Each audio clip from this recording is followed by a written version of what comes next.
Right, so I'm joined today with Irshad. I think he's a really cool, aspiring junior concept artist who's doing a lot of great studies on Facebook. So Irshad reached out to me and kind of just we talked a little bit about art, talked a little bit about concept art, and I thought it'd be a cool thing to try and take one of his sketches and turn it into a sort of like a final color concept. So here's some of Irshad's pieces, and the line work is really good, and I think he's obviously going through like a nice FZD approach to drawing fundamentals and perspective fundamentals. I'm sorry, Jared. Yeah, I know. I'm just about to share a screen. Yeah, sorry, dude. Sorry. Like I said, shitty version of.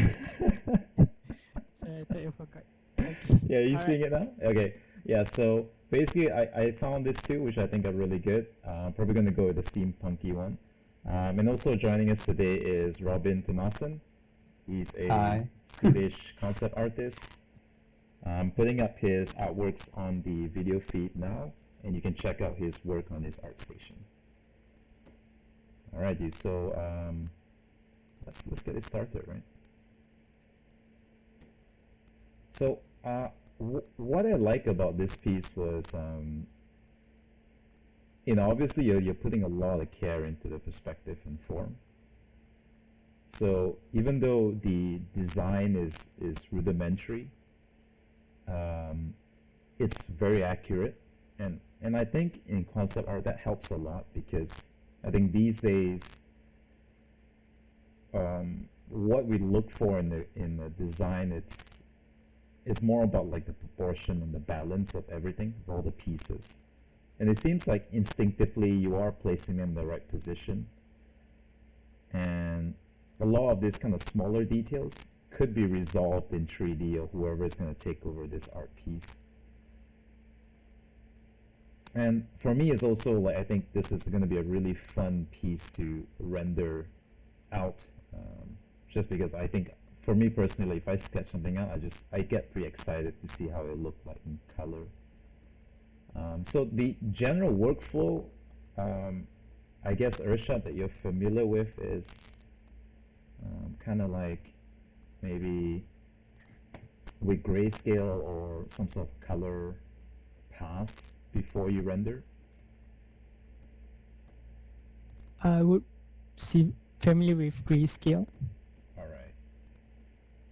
I'm gonna use like my method of basically using screenshots from both Sketchfab and just like real pictures, and we'll just try and make something up really quick.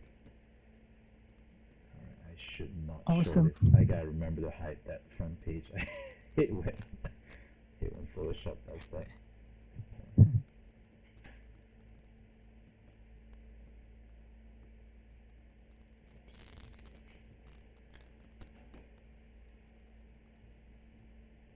I'm just going to use this. This is quite big already. So, tell me about this design though, while I'm working on this. Like, what was going through your head? Okay. So basically, this one is the basically last assignment I give myself for subject Viscom. The theme is to create a vehicle and character on the same scene. So this one I thought that I want to try is cyberpunk, cyberpunk-ish. But as I, as I progress, I realized that my visual library is not that good, I guess. So I suffer, not I suffer, I kind of get annoyed when I after 50-60% of committing I don't get the result in terms of design that I want. But because I have to move on, so I just need to finish it. And so is that when it became more steampunk then? You said Um, cyberpunk, right? Earlier when you started? no, sorry, steampunk. My bad. Ah, okay, I'm sorry. okay, gotcha. Steampunk. So it was steampunk from the start then. Yes, that's Oh, true. okay. I think it's I yeah. I totally get that feeling though. I mean, just kind of getting stuck with the design and not sure where it's gonna go. But yeah, I mean, I'm pretty sure like for these kind of things, like I wouldn't bother too much about design. Like you gotta just juggle one thing at a time though. Like if you want to really focus on design, just draw a side view, right? Like at least then you're not juggling perspective. Because I would say That's true. there's like too many things to worry about. Yeah, that's usually like the first thing I tell my students, to just not try not to juggle too many balls up in the air, right? Because you you might want to start with one or two items first, and usually just design and silhouette maybe, right? And just juggling this too is actually quite practical. But if you're worrying about design, perspective, silhouette, and then as well as aesthetics, that's quite actually a lot of things to worry about. That's true. So my first step of doing like the Mm-hmm. kind of render prep is I like to just kind of cut out the silhouettes. So I got a nice clean one just to give me a nice canvas. And this No, is especially so when your liner is this clean. Normally my liner is not really this clean. It's usually more mm-hmm. abstract. So this is nice. It's kind of like something really good to work with. So what I tend to do now is like, before I even start, I tend to pull some references that I think might be useful. So I have references that I just picked up here. I also have references that I'm probably going to pull from my personal library, of like, just things that I think I could use to add some additional details that are not present in this recent reference, and as well as the Sketchpad reference. So the Sketchpad references are really good because I can get a lot of this like spring and hydraulics to be the exact angle that I need it to be. So that's gonna really speed up the workflow or the process of painting this up. So I should credit whoever did this. This is by Bodan. I think it's the same pers. Oh no, it's actually not. My goodness. This is by Natija, and this is by Rod X81. But anyway, so these are just picked up. I've like when I'm looking for references like this, I'm just trying to find like the most generic, reusable,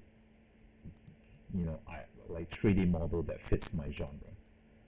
Because I'm only taking like small sections of it, small sections of the screenshot. I'm not trying to take their design. I'm not trying to just rip out the entire artwork as well. That's something I should stress. All right. Not sir. Yeah.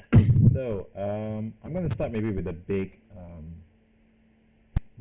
things first. So what I would like to do is kind of like omit the pilot first, because I feel that's something that if we want to do it right, we should do it in DAS or something. So I don't know, like, did you draw a chair?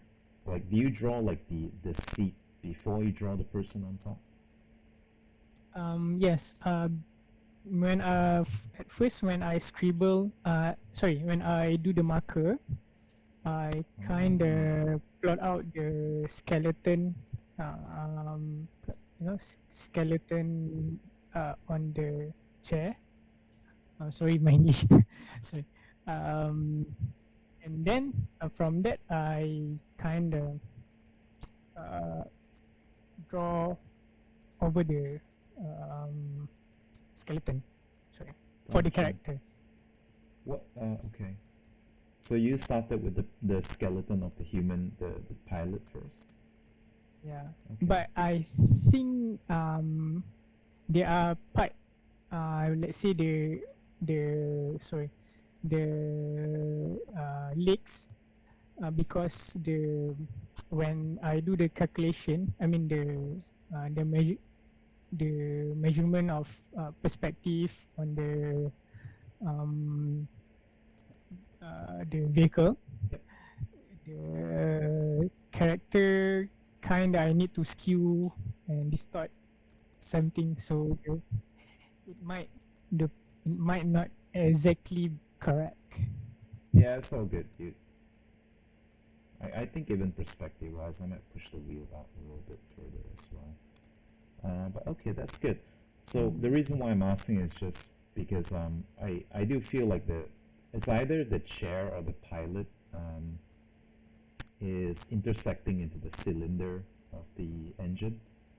Um, so I think Mm. in the end, I'm not surprised if actually like if the torso of the pilot, because if that's the chair, that means his torso is going to be somewhere around here, and then his pelvis Mm. would be here, and that's his shoulder. So I think everything is going to be shifted forward slightly, just because I need that width for the chair and that full cylinder of the engine.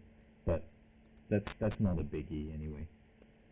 So the reason why I brought this up because whenever I render something, I like to render from the inside out. So I'm gonna start with the chair and the seat and the engine first, and then slowly work my way out to the wheels Oh, and okay. everything else. Um, and this methodology of working this methods of working is kind of like it forces you to really understand the structure underneath your design, especially when if you do a lot of photo bash work, there is this inherent risk of making everything look flat, um, and that's kind of like what we call like the montage problem. You know what I mean? Like where it just looks like everything is stuck on two-dimensionally, and working from Touch problem. yeah, like a montage issue. So working like from the inside out will kind of really help negate that.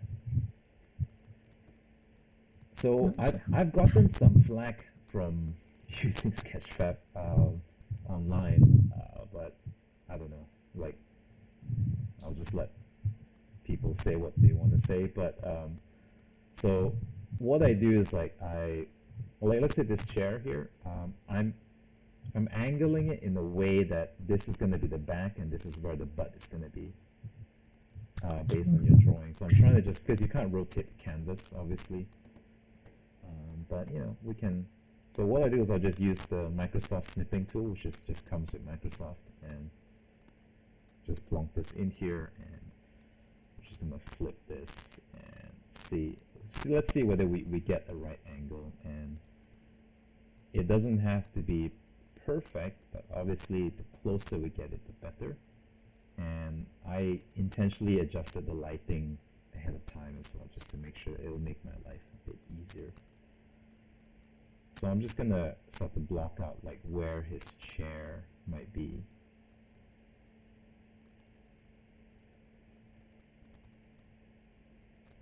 So for me, this is kind of like the screenshot, which originally belonged to this 3D artist. It's slowly changing, slowly deviating into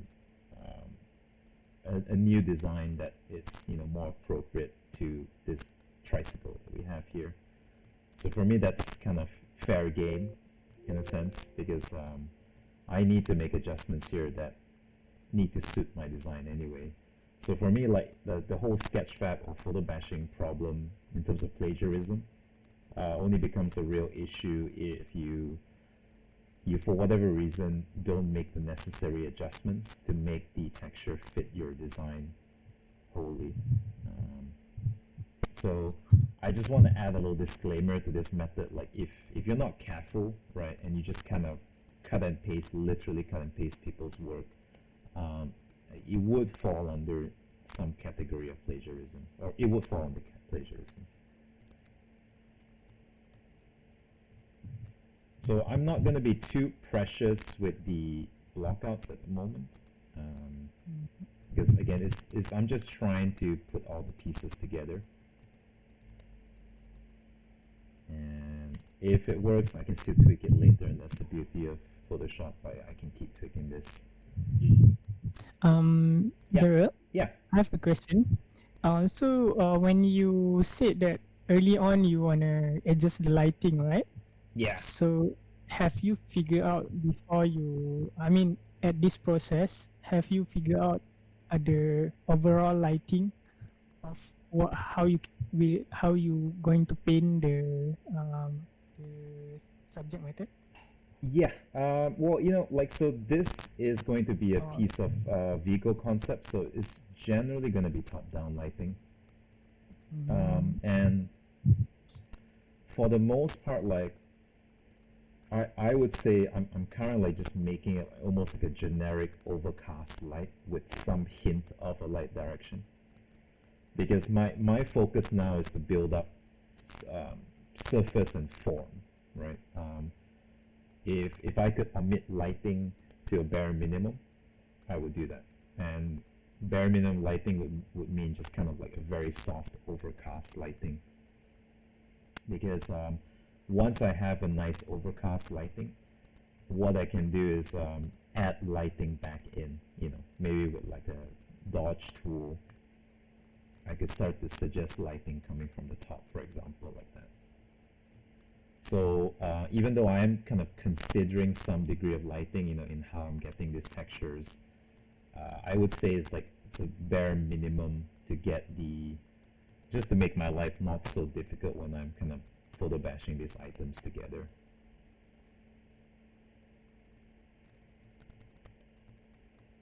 not sure.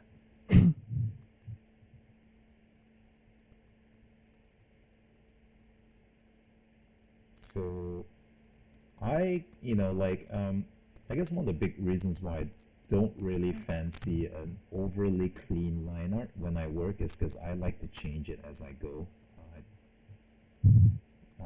Sometimes it's just, like designs feel different when they're line art and then when they're in value and then when they're in color. Like there's just certain balances and compromises or changes should be made when you kind of transition to the steps. So what might look cool in a line art form might not look good in value with value and form. So that's kind of like one of the big reasons why when I do line sketching, it's really for just like the bare silhouettes or maybe just the bare forms. Just because I like to solve all of that final, secondary, and tertiary forms during the photo bash or painting stage. No, sir. I have a question. Mm. Is it okay? Yeah, go ahead, man. Just keep shooting.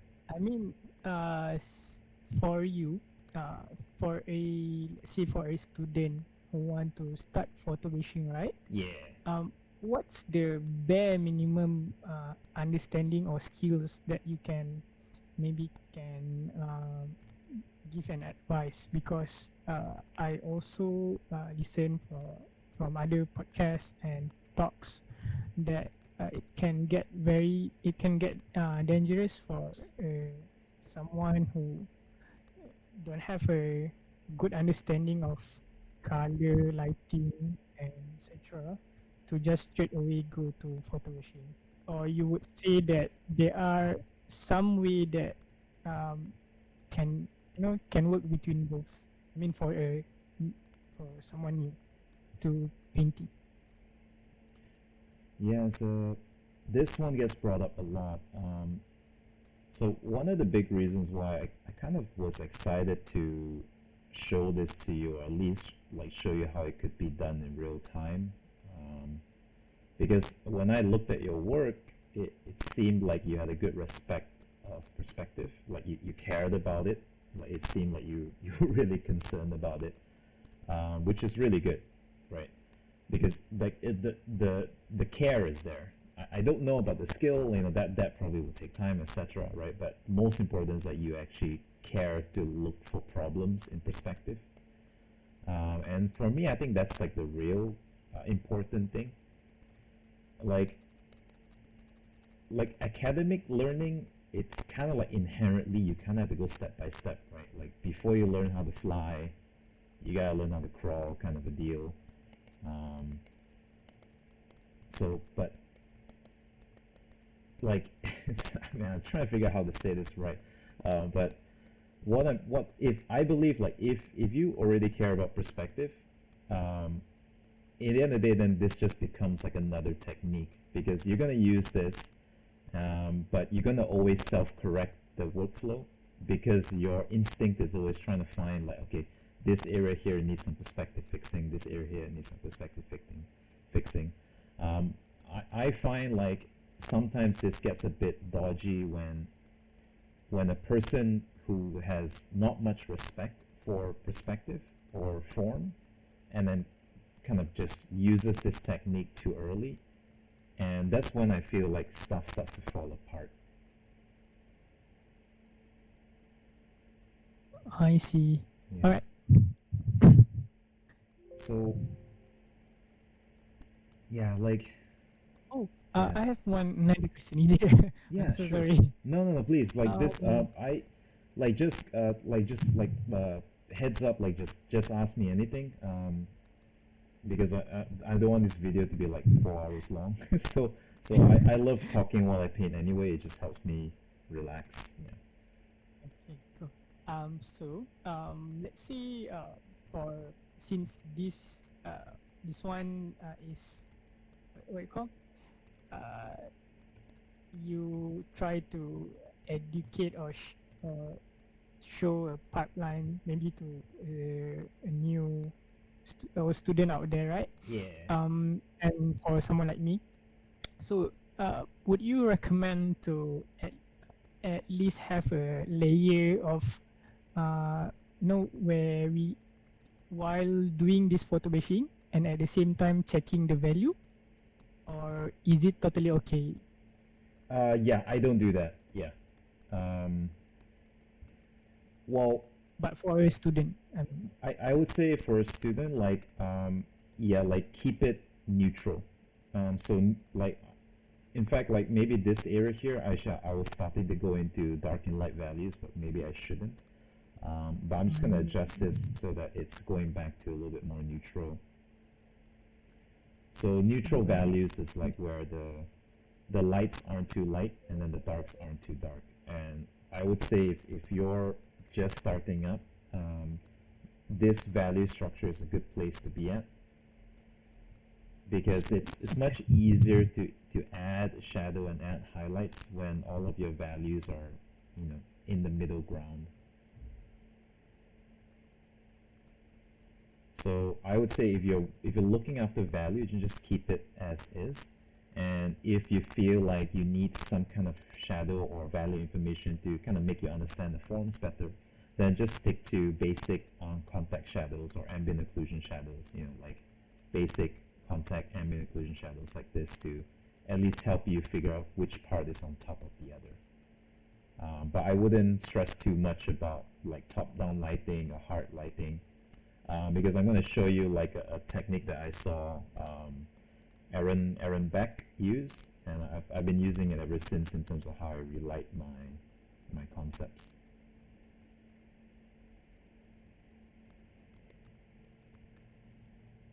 Does that answer the question? not yet. Oh shit! Like sorry. Like which part did I miss out? Oh, sorry. Um, sorry, I kind of pick up something. Oh yeah, Can yeah. you? I was just asking. Did that answer the question? Yes, Oh, yes. okay, gotcha. Thank you. So just in case you're wondering, so what I'm looking for is like I'm trying to rebuild this kind of double-decker tube thing that basically the engine bracket that you the engine core I guess that you have here, and you got some nice little details there. So I'm just kind of rebuilding it based on. I think I like this one more. It's kind of has a simpler shape. We're gonna use some photographs eventually, but I'm gonna stick with 3D for now, 3D screenshots for now, because I switched on Blender. Just because like I think it's a good idea to keep the form language simple, easy to understand first before we go further. Yeah.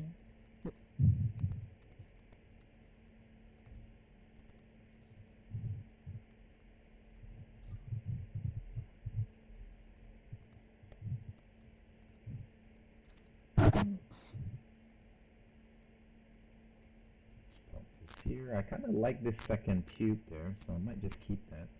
And the Mm. smaller ones seem small enough that I might not be too worried about them.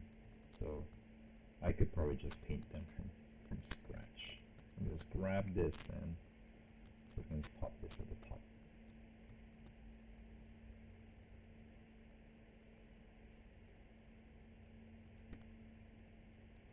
So dude, tell me like what I mean you sound like a crazy passionate person who really wants to get into this industry. Were you always into art? Do you draw when you were a student, when you were a kid?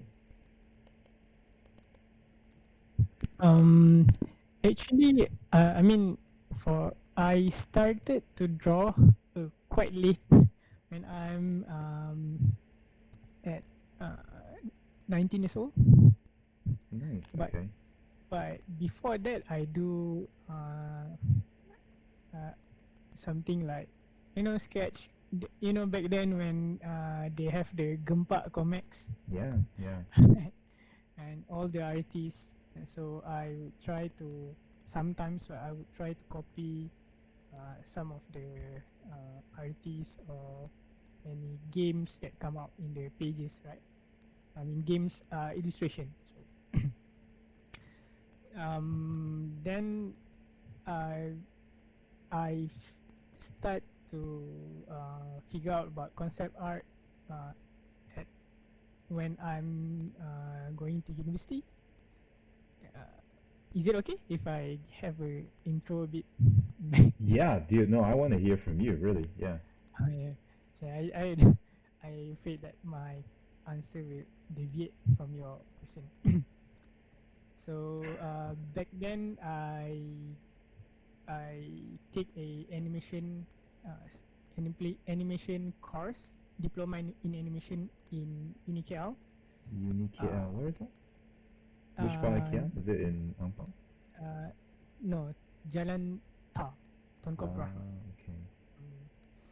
But I thought that there will be a lot of drawing, but yeah, turn out it's not like that. And at that time, I think that sorry, at that time I discovered concept art and I watch a lot of Fengzu, FZD studio, FCD YouTube videos. I get really pumped up, so I decide to um, I think when I'm 20 at semester 2, I decide to quit. Good for But you, it's man. Damn. yeah, Yeah, but that must be scary though.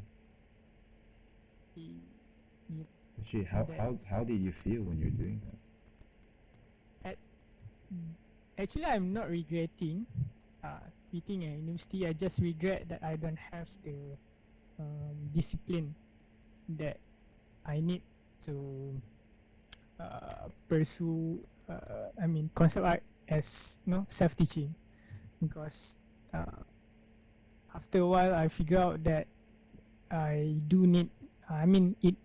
I do need to learn step by step, not just jump straight to the design spaceship and such. that? Wow. Yeah. Good. Yeah.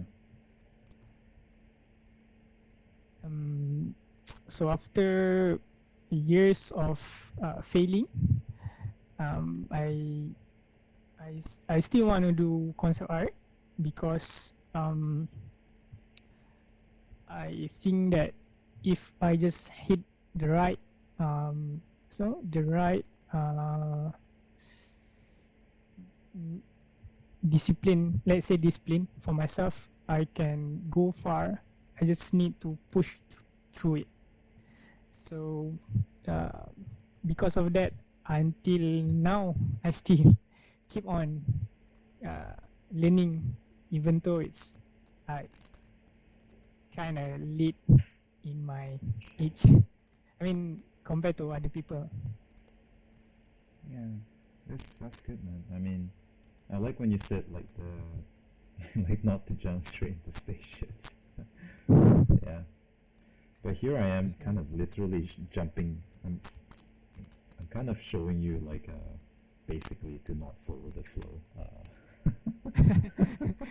nowadays, I mean, the learning keep evolving, with everything Blender 3D. Yeah, Even right now, I also learning SketchUp, and good. I thought that uh, just having a good um, understanding of perspective, able to calculate the foreshortening, everything.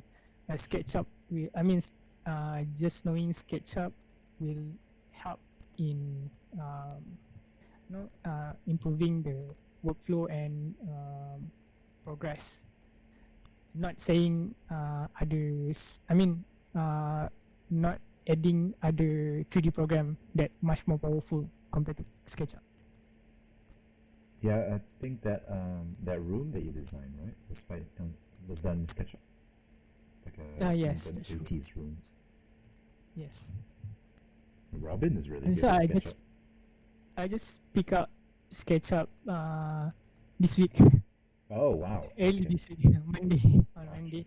So actually, during this MCO, I give myself that no matter what, I need to finish uh, my perspective study and digital painting study. And as you see early on at my desktop, by uh, this this year, I need to apply to one of that studio. So like you said, uh, Nice. jump, not following the exact flow. Yeah, I mean it's that's the power of like just having like a clear cut goal. Like yeah, so you know how like you have like a clear cut goal, so you just said like, you know what, I'm gonna do this practices, but I'm definitely gonna apply to X, Y, and Z studio. Um, for me, like doing concept art, like the goal is to create like that final artwork, which I'm gonna deliver to my client slash director slash 3D modeler. So no one really cares if it's like, oh, it was photo bash or it was painted with acrylics, unless of course it's like they ask me to do it that way. What they're most interested is like to understand as clearly as possible what this design is supposed to look like. And for me, I think majority, if not all, of our works are probably going to end up as a CG asset, right? Either for a video game or for a film. That's true. So for me, like to use CG assets to montage into my concept art because they make it easier to become other CG assets just kind of makes sense to me. So that was kind of like when I started to really like, you know what, like I'm being a little bit too precious about the whole, keeping the workflow. Uh, what's the word, like untainted, like pure. um, just because like it, No. and literally this was beaten into me because like I've got myself into situations where, or I was faced with situations where the deadlines just I there was no possibility that I could hit them realistically without disappointing my clients or my boss. And if I were to do work the way that I was doing prior. And I feel like that's kind of like why if the whole industry is just doing work this way. Um, we everyone preaches the fundamentals though. I mean, don't get me wrong. Like, I think the stuff that you're doing, all that perspective study and whatnot, like, just don't stop, right? Like that should be your entire art career. You just be doing that, because that's like that whole lifelong, um, that lifelong endeavor of trying to be better at this mystical thing called art. But then that's one part of it, and then the second part of it is like, how do I be useful in the studio? How do I be useful as a contract artist or a freelancer? And useful means, I need to produce designs like now, right? And I need to produce them in a fidelity that everyone can understand. and in a speed that's not gonna delay the entire production. So I think like there's kind of like two big things in terms of the art industry. So like one is the actual learning process, and then the other thing is actually doing the work. So I don't want to discount obviously anything that you're doing for the learning part, but basically what I'm showing you now on screen is like the kind of Something like that makes it valuable, right? To yeah, the student. yeah, basically doing the work part, yeah. Because like the FC students are like without a doubt like the world's best graduates, right? But even so, like I find some because I interviewed some of them during my tenure as an art director, and I would interview FCD students, and there is like a little bit too much love for the assignment aspect of what they do, and it shows in their portfolio to the point where like I don't know how to work with you yet, because I don't know if you can only produce like these kind of assignment like work, right? Because it looks like a school assignment, and I'm worried that if I put you on board my team, like that's just all I'm gonna get. And sometimes I find like self-taught artists are much better in that respect, because they're kind of like straight to the point. Like, okay, so I want to be a vehicle concept artist, so I'm just all kinds of vehicles and all kinds of workflows to create vehicle designs, because what they're interested is how to create the best vehicle designs, or the fastest vehicle designs, or the most variety of vehicle designs. They're not really interested in preserving the art of fundamentals, you know what I mean? So But at the same time, they're using the knowledge, you mean lah, right? yeah, because you can't create good designs with bad perspective or bad fundamentals, right? Like that's kind of like that's always the case, because it's just gonna look wonky. So This is great. Actually, I never thought about just now that you said that having the too much love for I mean the assignment aspect, that it translate into their portfolio. So yeah, it is really great. It's like a pang to me. All this time I imagine my portfolio. I mean that the portfolio that I would love to have, still having the assignment aspect, like you said. yeah, that's why I really wanted to speak to you about this, because it's a really kick-ass study, but I think a study should remain a study. Like it should go to your art blog, like your art journey, like the things that you're doing to develop yourself. But then you actually need like a working portfolio. Like, what do you want to be useful for? Are you going to be if you want to be a production sketch artist or production designer, like, do you have an area that you're passionate about? Is it mechanical design as a start, or is it creature design, or is it character design? And then ideally your studies should also begin to reflect that over time, right? Because you shouldn't be drawing not everything under the sun, because if let's say you need to do a form study, form studies that you draw cubes and whatnot, right? Cubes and cones and spheres. I think that's what form studies is. Yeah, and which is good. So then, like, stack the cubes up to form a train if you want to be a mechanical designer down the road, or you know what I mean, or stack spheres to form an insect or a creature if you want to be a creature designer down the road. So you still need that secondary part of that whole aspect to it, so that at least all the stuff that you are learning, you are applying almost immediately into your day-to-day work. I'm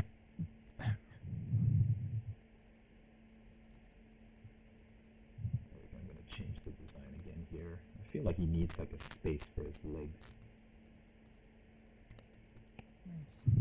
So Are you trying to keep the design not far fetched from the original design, or along the way you will change maybe a bit of the proportion as you just now changing the spacing in the tire, right?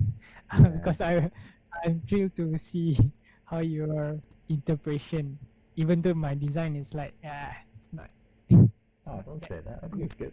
I did pick it because I liked it. um, I just it's like you said, form study, cylinder there, cylinder here, yeah. box there, box here. Well, the thing is, like, cause I kind of like where you started with this. I, if I'm taking over someone's sketch, I would tend to change it, but I don't want to change the feeling, I guess. So for me, basically, a sketch is all about establishing the feeling, right? It's this establishing the big idea. That's why it's called a sketch. Like, it's not a diagram. It's not schematic. It's a sketch, right? It's a loose visual representation of what the final idea is supposed to be. And then now we're kind of moving to phase two, where I'm defining the forms. So by definition, how I need to decide on what forms I should keep or throw away is usually either based on perspective, or in this case, it's going to be ergonomics, right? Like how the pilot should sit, um, both aesthetically pleasing as well as, just a little bit more make sense. So I just feel like cutting that part in would just give more room for its leg to naturally overlap, um, in this design. So, and I like to try and honor the sketch as much as I can whenever I do this, because if every time you take someone's sketch and then you just change it to whatever you want to draw anyway, it's just kind of like you might as well just like not. You might as well just do it from the scratch. Then. Like don't take someone's drawing. You see, Have you seen those YouTube guys, like they buy kids coloring books, but then they super render it with all of their marker rendering skills and coloring skills. I never see that one. Yeah, look it up. It's pretty cool. So basically, what they do is like Is it they, Illustrator? I, I I'm don't not know. sure. Like, there's a lot of them. Like, they just Oh, yeah. yeah, a bunch of like a guy here, a girl there, and then they kind of just take this very rudimentary kids like Spider-Man coloring books that have very simple line art, but it's all good line art, right? Because it's done by comic artists. Um, and then they just use like good color pencils, markers, sometimes even an airbrush, and just like really render it out. No. And it looks like really really good because they're kind of like they're putting a lot of love purely into the form, right? Because they don't change the liner at all. They keep the liner exactly as a kid's coloring book is. And it was actually a pretty cool way to see like how far you can push essentially what's a rudimentary kids coloring book into like kind of like a nice piece of form study or material study. Mm, I should look it up later. Yeah. I don't think you'll learn much, but it is kind of fun. Like all those good things to watch before you go to bed. Something better than watching something that not going to benefit me. It's Anyway, okay. um, Yeah. I get a feeling this is the type of work that you would like me to um, do, right? I mean, Well, so basically, like, I would love for you to try and add on some, um, give yourself like a target, like find a portfolio that you think it's nice and polished, not a student one, not a something, student, right? yeah, not a You student, said? yeah. Oh, okay. So something like that's complete, right? It has color, it has material, it has value, um, Mm, and I guess because uh, like find something strong in it. It could be materials, it could be design. I think it's just this too because your forming perspective is actually already pretty good, and I think you can keep doing that with your current studies. So I'm not too worried about that. mm, and then just I think what you kind of at least what I see in all your pieces that you lack materials. So it'll be cool if you could try it out. Basically, put it side by side.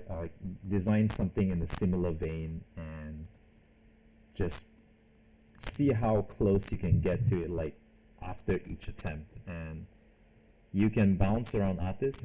It's fine. Um, and Because you're not trying to get a one-to-one replica of it. It's just at least you have somewhere to go to. right. Yeah. And I also want to try. I mean, there are, I think, episode 20 of your tutorials, Oh, YouTube okay. tutorials, right? Yeah. I just some last night I do work while just keep on your video play on the background. So Which one is and episode from 20? Sorry. What was it about? the character sorry, character the you design a character, say Chinese inspiration, like a oh my god, too many video play in the background. So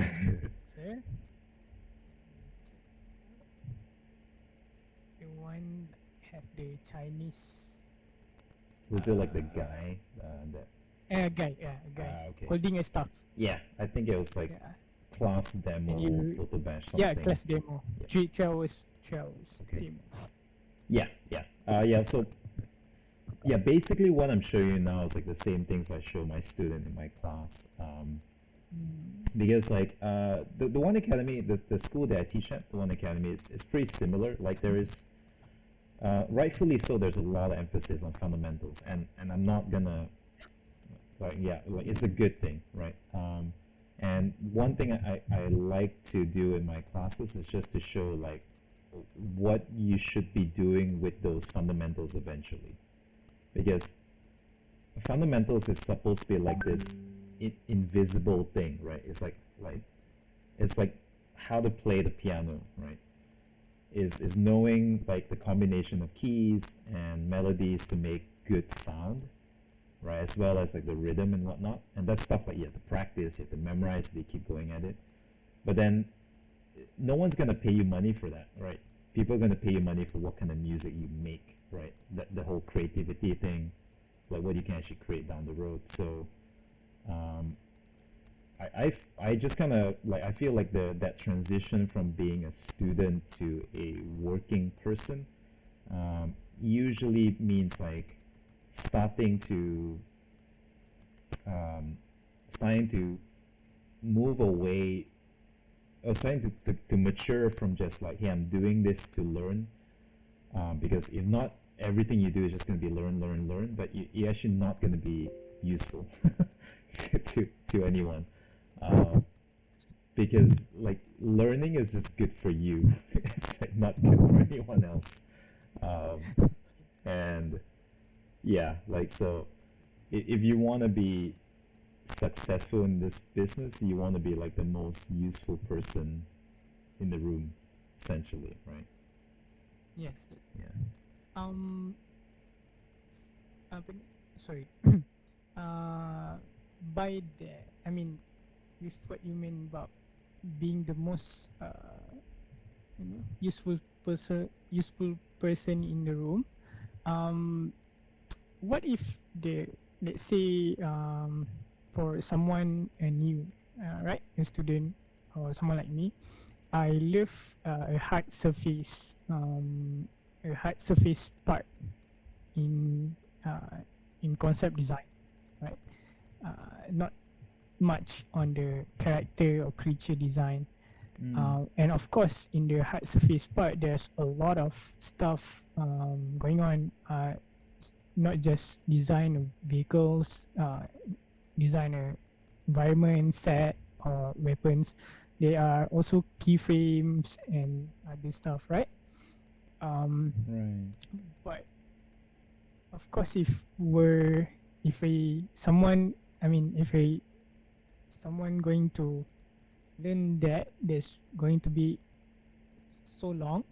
Again, too long, Yeah. I think. For you, what is the best? I think the best way for a someone who like a um, hard surface part in concept design, and just focus in the like vehicle design, environment, or just straight away do what you want to do when you get hired, something like that. Yeah. Sorry if my question is No, no. sound. It's a good point. Yeah, that's why I was very excited to talk to you because you bring up good points. Um,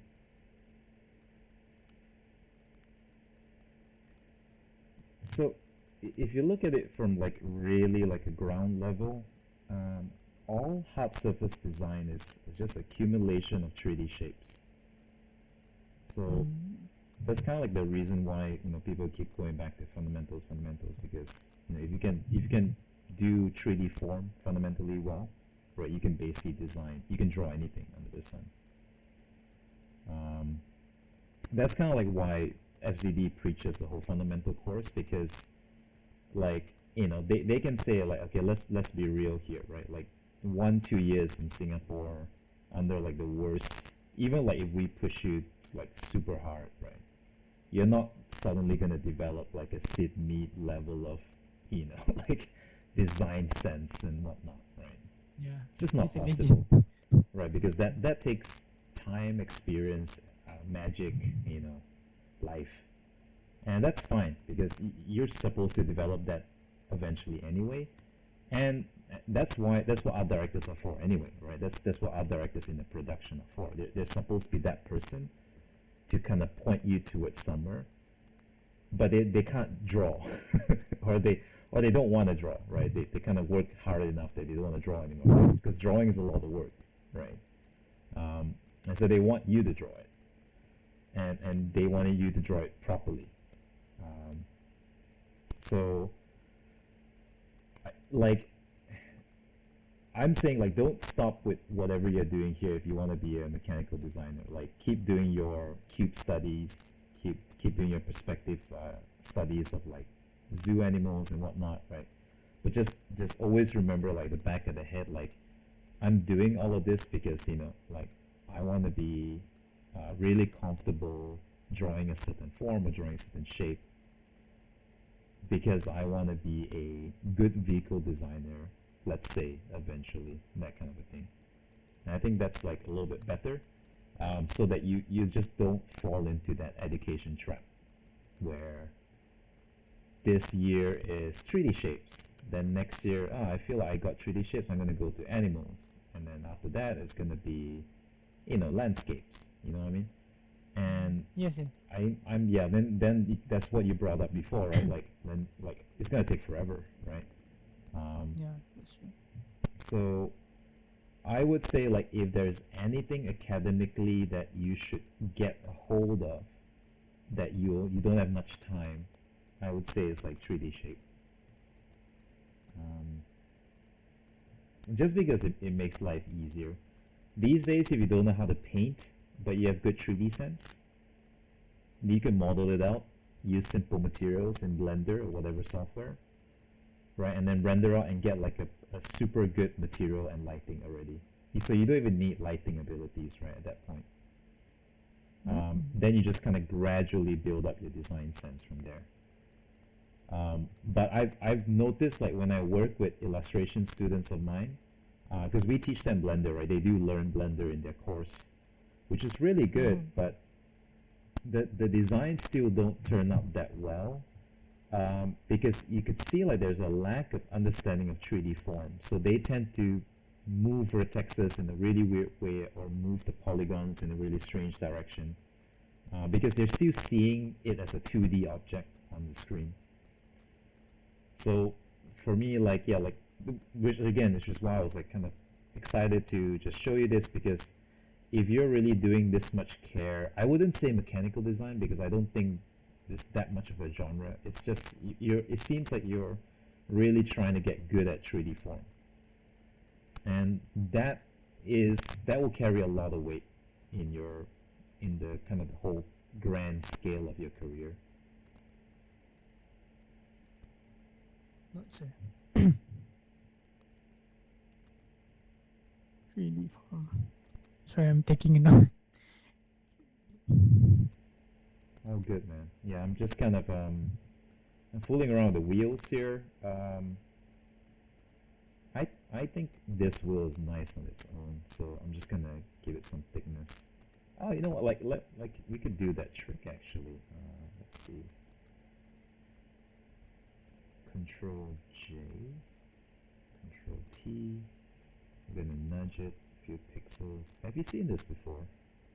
Where you kind of because you can save your transform data in Photoshop. So if I press No. Enter and I press Control Alternate Shift Enter, T. control, alternate shape.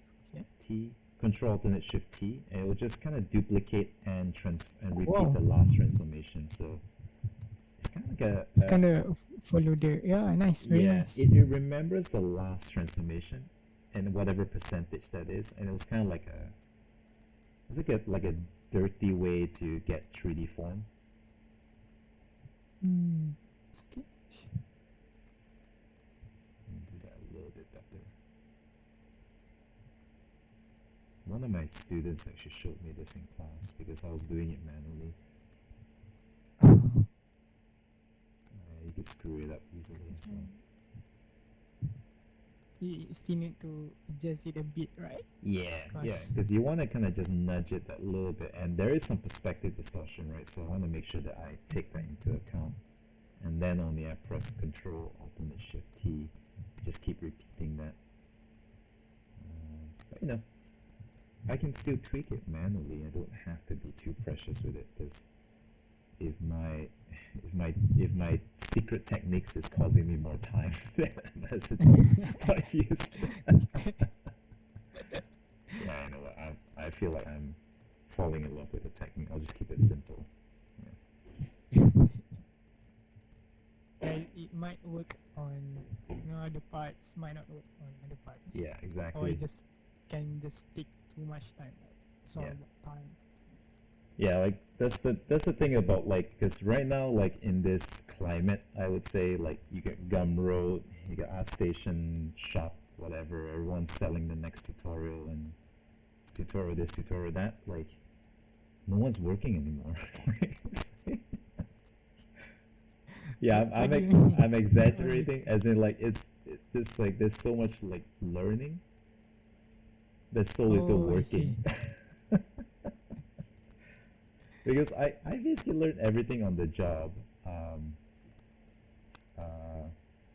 and yeah, I mean, there was obviously a good balance of learning and working. You supplement what you learned or what you work with what you learned, and vice versa. I don't know. I just feel like I don't want to kind of like enter into an age which is like, in some ways, it's almost like analysis paralysis. So it's kind of like a knowledge paralysis. Like this, you have so much knowledge, so many methods, to the point where you kind of just don't know what method to use anymore. At that point, you might as well just have one stupid method, but at least it works. You know what I mean? Like, That somewhat feel. I mean, sounds. Completely makes sense. Yeah, if you have too much knowledge and don't know how to apply, it can become a problem. Right? yeah, yeah, and it happens to the best of us, because it's tempting, right? Like you wanna use the latest and greatest for sure, yeah. That's right. But one thing I kind of look back at all of the like the old, or like just maybe the successful professionals, let's just put it that way. It kind of feels like they have phases. You know, like maybe a certain chapter of their career, they're just using this one tool, like for the whole year, and they really make it part of their repertoire, and they complete a couple projects on it, and then then in the background they might be learning something, but they won't be utilizing it, right? Because they need to work and they need to make sure they deliver. And then after a certain period, then bam, they transition, right? I see. Yeah, I it's I don't know. At least that's kind of how I observe it. Yeah, I don't want to endorse like don't learn. So please don't quote like Gerald said like don't learn anything new. Um, I'm just saying Yeah, but like it's completely makes sense, especially for someone new, right? right. Too much method sometimes can get in the way of the of your usual pipeline, something like that. Yeah. Did you did you hear like did you watch that Feng Zhu episode? There was he has so many good episodes, but there was one that I really liked was he talked about how concept art or art in general was very similar to sports, and I think he used basketball as an analogy. Yeah, Yeah, that's true. yeah, When and I you think watch too many yeah, videos, and not necessarily can go yeah, to the basketball court you and got it. dunk, right? That's exactly it. Yeah. And for me, like the kind of just chasing knowledge, it kind of feels like that. Like you could be an like you're not gonna write like if you want to write a book about basketball, then yeah, maybe it makes sense. But if you want to be a player, then just play, right? That's true.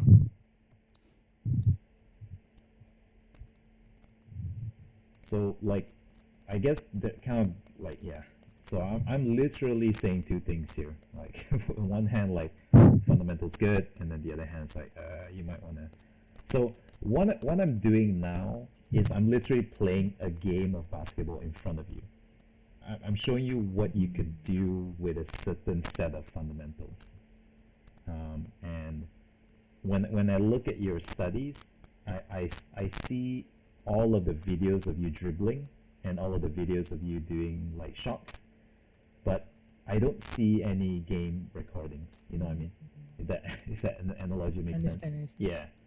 So that's why I kind of wanted to do this little video thing, just kind of just basically like just show you like how I play, and maybe you might pick up something from it because I think our play styles are quite similar. We both care about 3D shape quite a bit, so I was hoping that you might pick up some of the things that I'm doing, and then like I said, maybe it would be nice to start to see that appear in your work or your experiments, I would say. It's great. It's great. I like it. Can't wait to try this out. Yeah, And the sketch fab, nah, I can already imagine. Even if I'm not going to use it in painting, you can use it to generate ideas by taking a bit part of here and there, because you can easily adjust the view, right? yeah, Very nice. yeah. So I would say like a good like maybe we can transition this conversation to about design then, because I think if you say ideas, then we're kind of encroaching into the topic of design already. Yeah, sure. Because you mentioned the word for you, you mentioned the word visual library, right? Yes. Oh yeah, it's okay. I think I can ask later Okay. about the visual library part. Yeah, I was I don't want to get in your way. I mean, sorry. actually no, I wasn't even gonna say anything. So, what do you want to ask me? I think I think I work better if I got something to bounce off. So, so what? I'm so sorry. Yeah, okay. The visual library part, right? Yeah. Let's say when you working, I mean, based on your experience years back, when you're working, of course, the work itself takes a lot of time on your daily, right? Yep. And you need to, uh, you know, improve your painting skill, and at the same time having maybe you have your own IP, and maybe I guess back then you also have some other ideas on your IP. You try it out, right? How you as a professional maintain that balance on how to improve your visual library?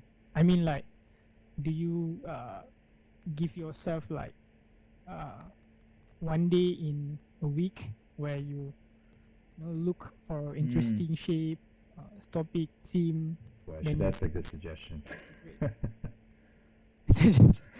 That is a good I, suggestion. I I want to know your experience. Yeah, I How do you? mean, this one is a tough one because I've had my other students ask me the same question and don't know if I have a good answer. I mean, visual library is strange. Um, like you could show a monkey the encyclopedia every day, right? But you're not gonna get anything out from the monkey. So I don't know if it's volume, how much you look at. I mean, there's obviously a big factor, Mm, right? Like how much stuff you look at would eventually affect how you see things. Um, I've I've kind of started to fall into the camp of like really looking at less stuff. I think is the better route, but really understanding why they look like, you know, why they look like that. mm, Like, because like the older method was like, because I remember my teachers would say the same thing. Like, you gotta go online and every Tuesday go to car website and then every Wednesday go to the zoo, you know, like and just kind of like force feed your brain like the visual data. Um, but you end up just you have noise, you have visual noise that actually doesn't really give you anything. And I really started to see this happen when like I have a artist friend, right? Like he I tell this story a lot, but he comes from Sabah or Sarawak, whatever. I can't remember. You know that place. Um, please. and and it was it's a nice part of town. Like it's a lot of he grew up like near the forest. He would go to the beach and eat turtle eggs or whatever. Like um,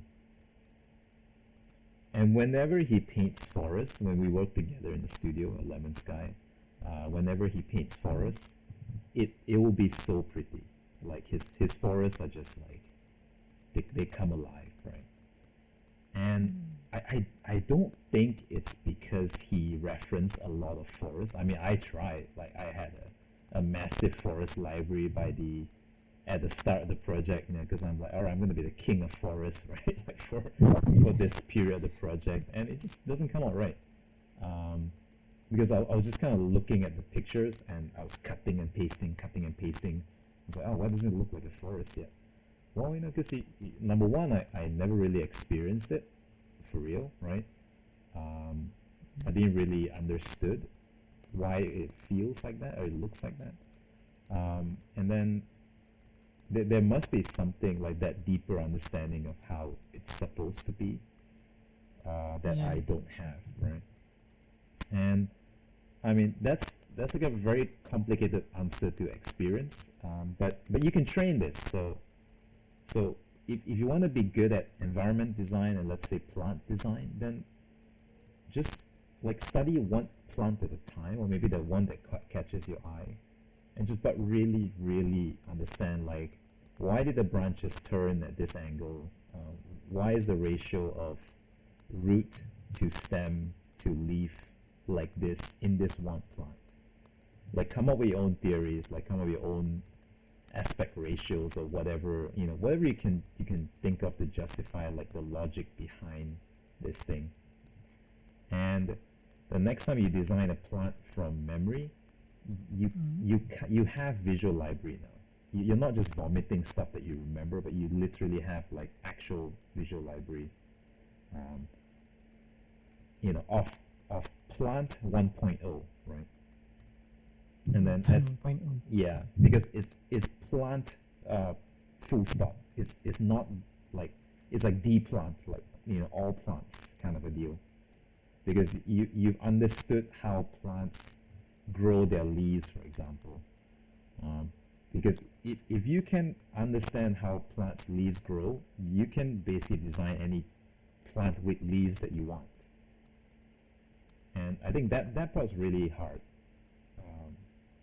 because you can look at all the trees that you want, but if you don't know how branches grow and why they grow, and how leaves grow and why they grow, and what causes them to change direction and size, you know, you're gonna have a really hard time designing any sort of realistic tree or natural looking tree. Yeah, so that's my thoughts on like visual design. Visual design. What the hell are we talking about? Like visual library. There we go. Visual library. Yeah. Yeah. So for me, like, I had a like affinity towards mechanical design, just because when I was a kid, when I played with the toys, like I would stare into their joints and it's like, man, like why does the Gundam bend like this, and it does this cool thing, and it just really turned me on. Like it was very exciting to me, and it wasn't because I wanted to be a concept artist. You know, I just really liked the stuff, and I really wanted to understand how it could turn or how it could bend and all that kind of stuff. And oh, there's like welding lines here, so this must be how it makes it look strong. And then I realized that if you put two pieces of metal together, you have to add something in between. If not, it's gonna look weak. And that's just all like sensibilities from understanding very basic fundamental things, right? And it's not so much about volume, but it's about the quality of how far you push into it.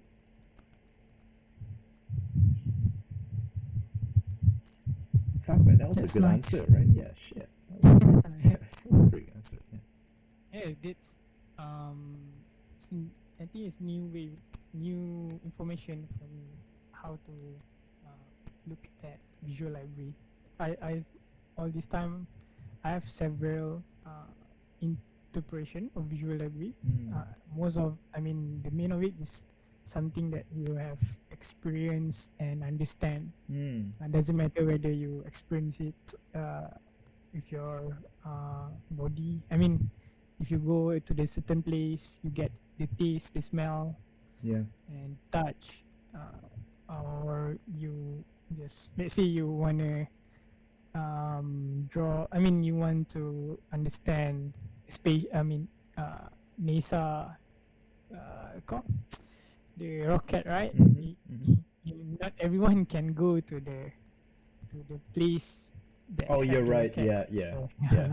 But what if you or want to something design from like a demon, right? Like you're gonna or like something like Egypt, yeah. um, Pharaoh, stuff like that, right? So you can only get it through books, or maybe if you're lucky in museum and such. So yeah, I thought it's all about just understanding, but yeah, what you said also, it's quite give me new information. Sometimes when you spend um, not spend too much time, but when you spend time on something that you love, you automatically um, call not unconsciously, but you those memory stick longer in your mind, and all the information and understanding. Yeah. Yeah. I mean, I would say like the idea of like constantly bombarding yourself with visuals also still helps. So it's just one of the many ways to do it. Just that I would say like you need all of them working together. Because I'm just worried I might have sounded like, you know, like the first method wasn't useful. Because like, you know, like all of us are pretty familiar with our, let's say, our parents' faces, right? Or maybe your sibling or a good friend. Because you see a lot, right? Like you kind of see their face often. You're not studying their face. You're not like sitting down staring at them like, you know, your eyes are 2 centimeters. You know, like but you're so familiar because you're just so constantly looking at it. And then suddenly one day, like there's this shape-shifting alien that copies your friend or your parent, and then but they're off just by a millimeter or it just doesn't move right. You can spot right away, like what the who the hell is this person, right? But you can't really put a finger on it, right? If you talk to the police, you can't explain, but you just know it's not them. It's not my son, that kind of thing. That was a Angelina Jolie movie reference. I don't know if anyone caught that. But I think that's also translate to someone who have maybe a mental issue. I mean, sometimes when like you said, friends or family members, sometimes when they are different, you notice you seems like not you, something like that. I guess I don't know. that's true. Well, I mean, putting everything aside, like, yeah, I guess my point is just before we derail too much was just like, uh, Yeah, sorry, in sorry. terms of like visual library, like that's why like just spamming, like just looking at cars, like looking at cars every day, like just like always Lamborghini, like when a new Lamborghini model comes out that is not good, you probably catch it right away. You'll be like, oh, something's off. So that's still useful, I think. So I don't want to discount that aspect of building your visual library. So usually for something like that, I think it's really good for like let's say form or maybe stuff like metal, like how metal's supposed to look like. So you have to look at it a lot. You have to both study it, you both understand it, but you also have to look at it a lot, like all the various kinds of it constantly. Then you can develop what we call instinct, right?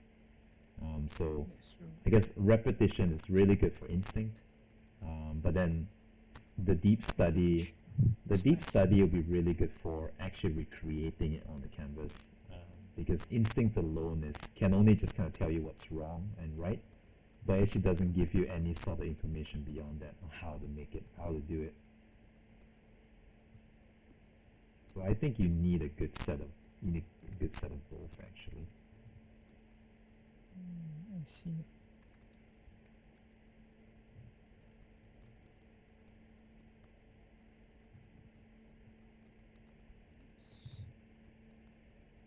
So I'm kind of almost done with all of the big pieces. After I add on just a little bit more attachments, I'm gonna transition towards like color. Sorry, no, color. Yeah, light first. I'm gonna fix up the lighting and just make it a little bit more presentable, and then maybe tweak the colors a little bit. But I intentionally chose these screenshots because I already like the materials present. Um, I'll be upfront. I'm not a color person. I don't choose colors. I choose materials. Um, Oh, I yeah, see. like it's just for me, it's materials first and then kind of color second. Um, there are a lot more better artists that think differently than I do. This is just kind of like my gist. So um, yeah, for me, it's like I always look for getting the material right first because I think in real life most of the time things have color because of their material first, then only like a sort of secondary effect or color effect or paint or whatever is added to it. That's it's kind of like one of the primary reasons why I tend to go material first. I see. And yeah, plus like you said, at the end of the day, it must be something that useful to the uh, client or someone who you might pass it along, right? So it's a good um, go uh, way of working, I Yeah, guess. yeah, yeah. Because it's actually super easy to change color in post. I mean, later in production, as well as changing materials. But I feel like at least I think people would have a like if I just submit this as purely like a anime looking artwork where it's just color and value, um, Mhm. I would lose that control about what materials I actually wanted. I originally intended this design to be, and for me, like realistic design, especially like something for like a realistic film or game, most of the time people are concerned about materials because it adds weight, like real weight to the design as well. Like when there's a lot of metal and wood, then it gives it like age as well. But I could change this into a pink version. It'll be fine. But that will be probably something I'll figure out later. I see. Matrix. Cool. Yeah, let's add. Speaking of which, let's just add a nice dash of color.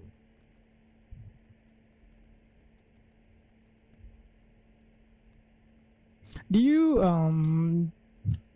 do this? I know in environment also have um, photo bashing, right?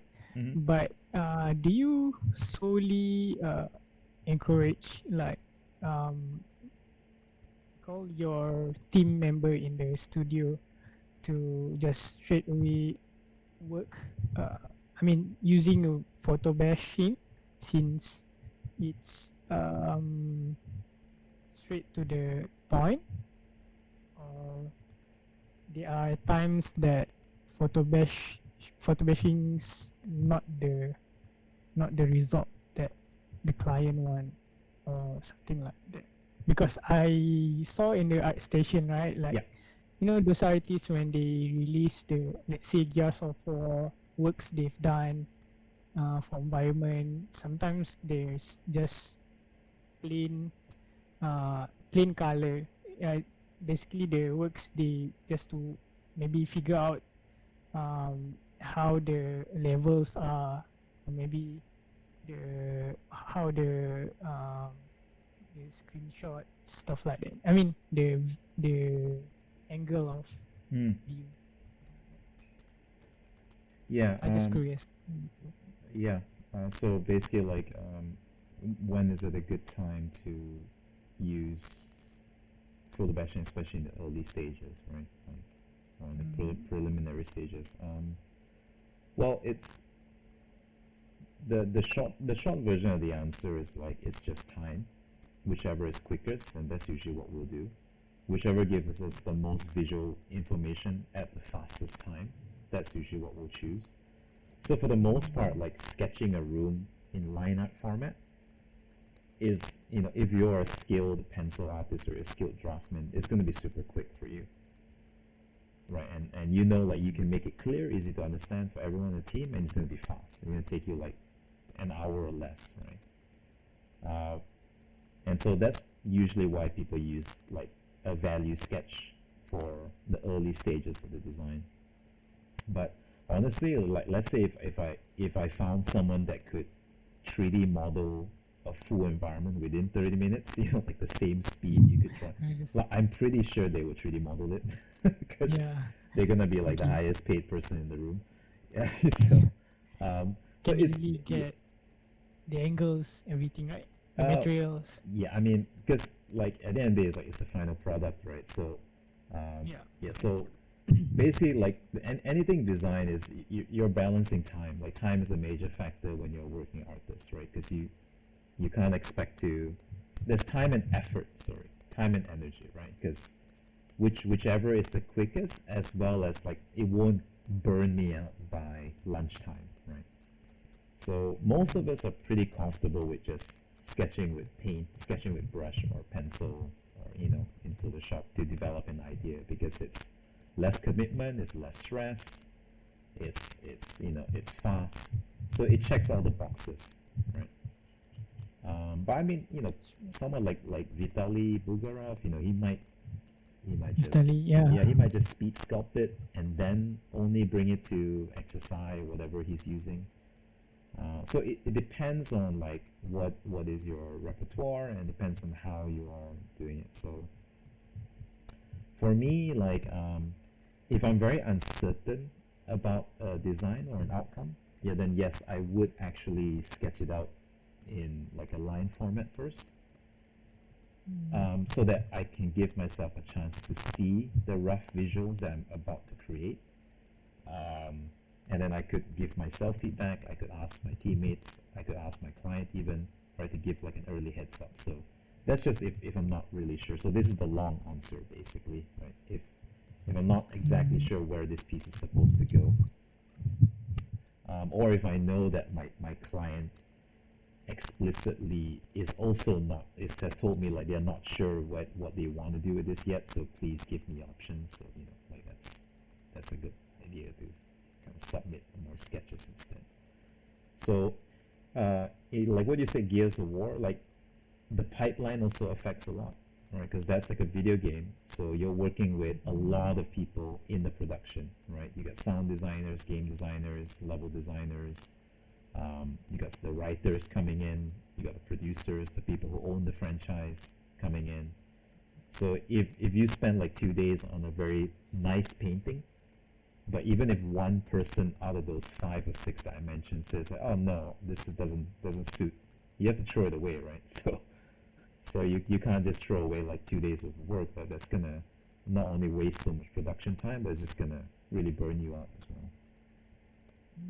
So it would Oh just be yeah. like the smarter thing to like not overly invest in the early stages. Alrighty, so I got my bike Very done. Alright, so I think everything is here. It's oh wait, I didn't. You know what? Let's just cut it out. So I think like at this stage, so basically like what I want to show you is I'm working from the inside out, and I'm also trying to design the stuff that is not visible. Just to make sure like the structure that's holding this wheel up is actually okay. It's not perfect, but it's at least close to being accurate, right? You want it to still work, and I think this is a really important thing. Even if you're sketching, try to draw the whole thing, draw through the artwork. Don't just draw the silhouette, because it really does affect the readability of the design and how it sits in space. Yeah. And now we should be good to move on to lighting and just a bit of more balance work. Did I delete my...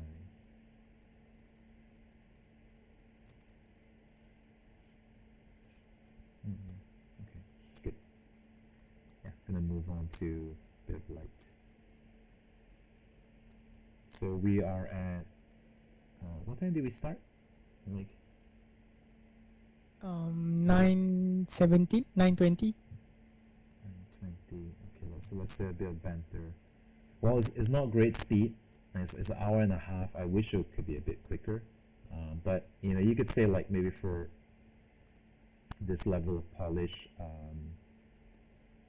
an hour and a half is kind of okay because it almost looks like quite a near presentable piece of art.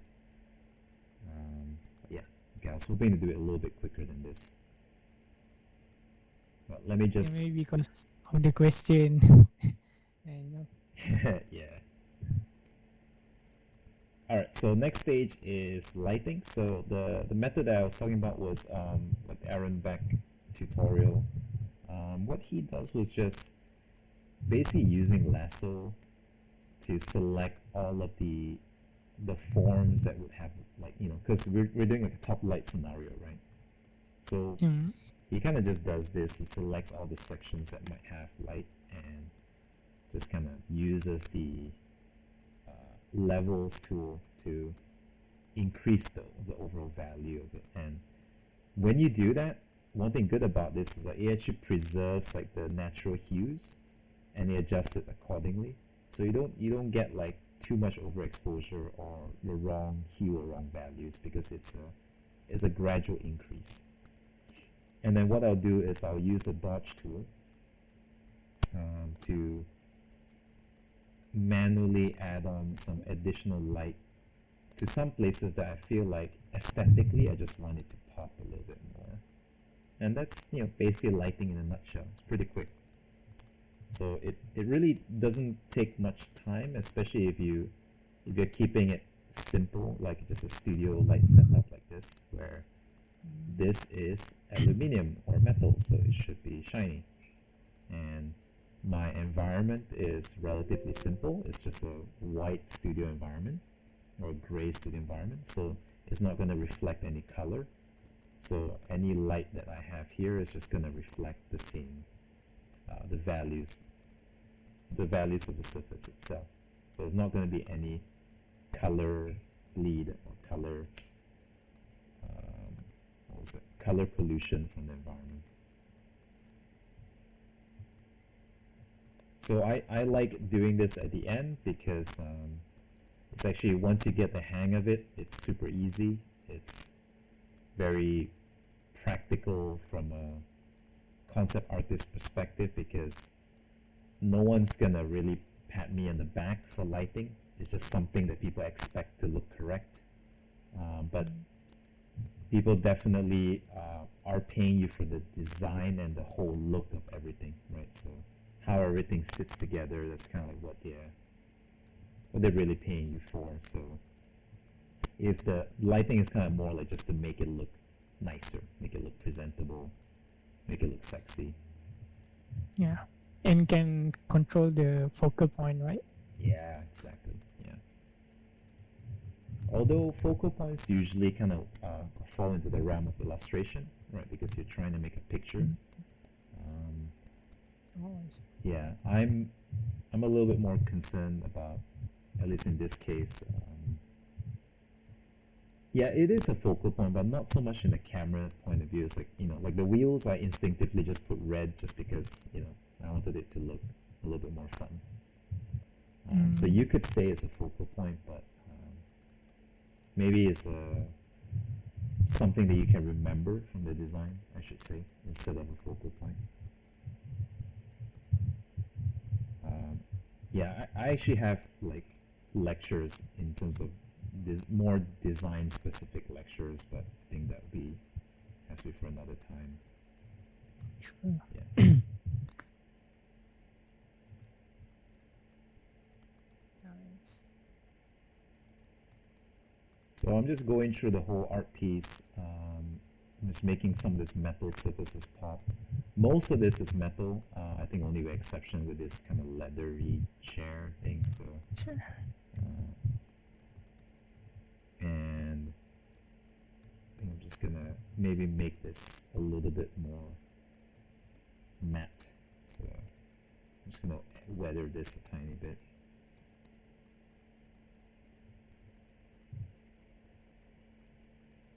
Maybe if I were to I call using this method that you show. I mean, it's a good start for me to early on search the materials that I'm going to use, right? Because I know when you say matte, there's a lot of metal, Yeah. and there's a lot of type of rubber and such. Sorry, could you say that again? I mean, if I were maybe for someone like me to use the method that you show, maybe it's a good start for me to research first the materials, the exact materials that I want to incorporate into the design, because like you said, it's sometimes I think a lot, I mean, thinking about materials, thinking about keeping the everything looks correct and such can get over, let's go, Yeah, like just too much, I guess. yeah, Sorry. either too busy maybe, or too yeah, if you like if you're doing that, like, and if it's a bit overwhelming at first, then I would say just keep it simple. Just have the 3 core materials: matte, semi-gloss, and very shiny, and just make sure like they're nicely separated, right? I think that's enough. Like, you don't have to like have metal A, metal B, metal C, and then plastic 1, plastic 2 kind of a thing in your head. That might be a little bit too much at the start. But if you're already instinctively telling yourself, okay, this part I want to be very shiny, this part is going to be not shiny, and you're really making effort to make sure they look like that, it's a great start already. Eventually, you start to naturally make things complicated because that's just what we do. Like humans are really good at making stuff more complicated. Yeah, so usually you're fighting to Simple. simplify. Yeah. Yeah, I would say like for the most part when I review my team's work, I'm like fighting to simplify what they're trying to do. It's See, like don't put five light sources. Just get one to look really, really good. five lessons. You know what I mean? Like there's like a rim light here and there's a bounce light here and then you got the light from his watch and then his eyes are glowing and that's bouncing off into his cheek. You know what I mean? Like that kind of stuff when Yeah. you do certain illustrations or designs. There's like so Maybe much for information. someone like you can see like, oh, this is not correct, right? Yeah, because it's a lot of work actually, Experience. and it kind of starts to show a slight insecurity about what you already have. Um, so have you do you know Zin Chin? Zinchin, He's an illustrator from no, sir. Malaysia as well. Yeah, Zach Een. Yeah, yeah, and then Chin. He does a lot of this really amazing illustrations of like witches, very mystical. Chin. Mm. Oh, nice. Yeah. So he's Yeah, extremely yeah, I found. prolific. Yeah, I think his artworks gets featured a lot all around. Um, I think he lives Nice. in JB or no, sorry, not JB. He lives someplace else in Malaysia. But if you look at his work, it's actually really a mastery in one point lighting, right? Single light source, but he essentially does it so well that all of the micro bounce light from that one single light source is accounted for. And that's what I mean by it's actually very simple. Like if you just say like if you describe his painting it's like oh it's one light from the top or one light from the right hand corner, right? But because his execution of the lighting is so accurate, it creates this masterpiece of artwork. Mm. And so Nice. yeah, and you can Form kind the of guess like material. why he's doing that, right? Because then he could really make sure that one light is correct. I mean, I don't know why he's doing it, but that's kind of how I read it. Nice, nice. Thank you for the um suggest. I mean the information. Yeah, It's so really nice. and I would say like unless you want to be an Lighting. illustrator, um, Mhm. if you want to be a concept artist, I would say it's design first and then kind of Design first. Okay. lighting second. Unless you want to design lighting, right? You want to work as a cinematic artist, or you want to work in cinematic, and you want to use lighting to direct the scene. And I would say there's kind of more to again illustration, storytelling, mood. Um, For sorry. yeah, Um, yeah. Go ahead, dude. sorry. Okay. Um, for your mostly at your studio Yep. and the work, the environment, the environment work that you tend to get. Is it more on early phase, the sky blue stuff, or there are certain part that maybe flush out the idea more, something like that. So I don't know. No, I no, don't have any experience. no. You got it right. Yeah. It's actually it's blue sky. Um, yeah. So just pure brainstorming. We actually do both.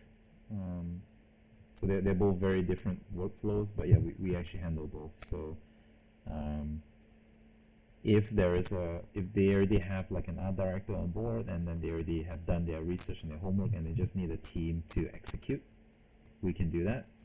But if they want us to contribute our own ideas and our suggestions, and we can do that as well. So um, a good team should be able to do both, because it is kind of, it's part of the, to me, it is part of what's important, or what's how to be useful as a designer.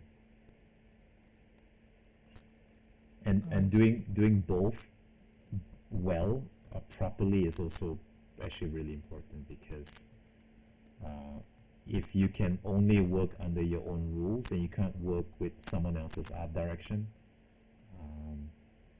it will limit the kind of work that you can do as well. And also, if you can only work if you get like a super thick Bible of instructions on what to do, you're also limiting yourself to what kind of work you can do. See. For let's say, even for junior artists, junior concept artists, Yep.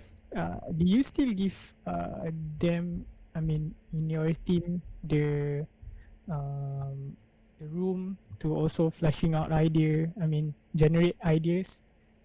Because, you know, based on the podcast, on talks that I listen, uh, mostly junior concept artist is the one that clean up, you know, do uh, the figure out the ideas instead of generate the ideas. Yeah. Do you get what I mean? Yeah. Yeah. Yeah. What is how is it in your studio? I interested to know. In my studio, it kind of depends on what you show me first. Yeah, like you're right. Like usually the first gigs I pass someone just to reduce the risk. I won't necessarily like get them to submit an idea right away.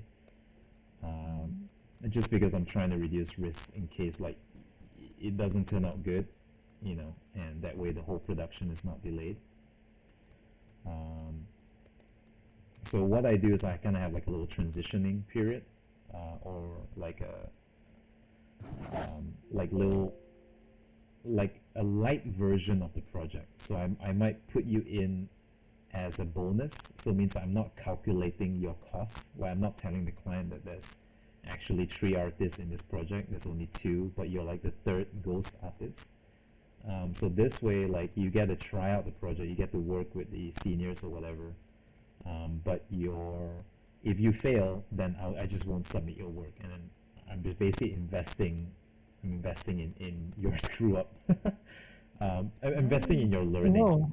Yeah, so That that way you is get to new. try it. But you know, and then if it succeeds, that's good, right? Because we all win. Because the client gets an extra design, and you learn something, and then the idea is that hopefully you can start to replicate that or learn from it. But that being said, you know, there's always, most of the time, like there's always a good amount of tasks of just executing, because designing is actually really, really mentally intensive. You have to be a certain kind of person to just constantly be churning out ideas left and right, because we're talking about like a myriad of different projects, because you could be working on a Tomb Raider-like environment on Tuesday, and then while you're waiting for feedback on Wednesday, you're jumping on like a StarCraft kind of environment or vehicle design, right? And so you could be like all zoned in to Angkor Wat and jungle temples, and suddenly I'm getting you to design a spaceship. If you're a junior, it might be really hard to transition. Can get overwhelming, right? Yeah. Yeah, it's hard, right? But if you're just painting, like you're painting armor one day, and then you're painting like a sci-fi soldier, it's just metal, you know. You can get really good at Just painting form, metal. right? Like you Yeah, said. it's just form, it's just 3D form. material. Yeah. Sure. I'm not asking you to change the design too much. If you have a good idea, feel free to put it in, but you know, don't change the feeling, which is like what I'm doing now. So what I'm showing you on screen is kind of like what I hope like a good junior artist would do. Yeah, inject a little bit of sensibility into the sketch, inject a little bit of common sense, like your understanding of mechanical design, but don't change the feeling until the point where, like, it's almost like I'm disrespecting the sketch, because like sometimes when you change too much from the sketch and you try to be too creative, it almost feels like you don't like the sketch. Oh, You know what I okay, mean? okay. Like it's Good. like if you're changing that much, Yeah. like man, what, like because you like that doesn't feel good, right? Like if you pass a sketch, let's say you're an art director and you pass a sketch to a junior or a team, and then that Mm. person comes with like a totally different design, um, and you be like, oh, that's really nice. I like what you're trying to do with it, but I kind of like my sketch, which is why I sent it to you. Okay. Unless it will ask to Yeah, yeah, change. Yeah. exactly. Yeah, unless I'm saying like, hey, like Okay. this is where I think it's gonna go, but I'm not really sure whether I like it yet.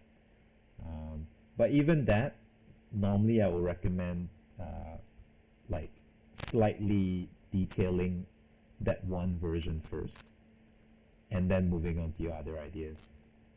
Because at least you can still present it that way. Like, hey, here's like a slightly more detailed version of what I think your sketch was, and then here are like my thoughts on how we could, make this better. And that's just again being useful. I see, I see. Yeah, but that's like work There ethics basically. Yeah, work ethics. yeah. You about to ask something? Yeah.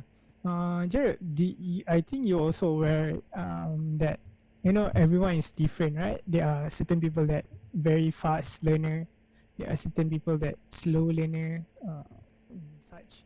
Yeah, Is it like you yourself is an art director, and of course you own your studio, and when it comes to work, everything costs, yeah, right? Every decision, every decision that you made, people that you trust and hire, uh, is it going to hurt your, let's say, is it going to hurt uh, for your viewer? I mean, is it going to hurt the team if there are certain people, I mean, there are someone in the team that slow learner but constantly giving out effort? I mean, you can see the effort, or you would like to look for a rhythm in the team. I mean, some everyone is uh, kind of synchronized. I'm not sure if my question is correct or not, but no, I get it. do you Yeah, understand? yes, yes, totally. Yeah.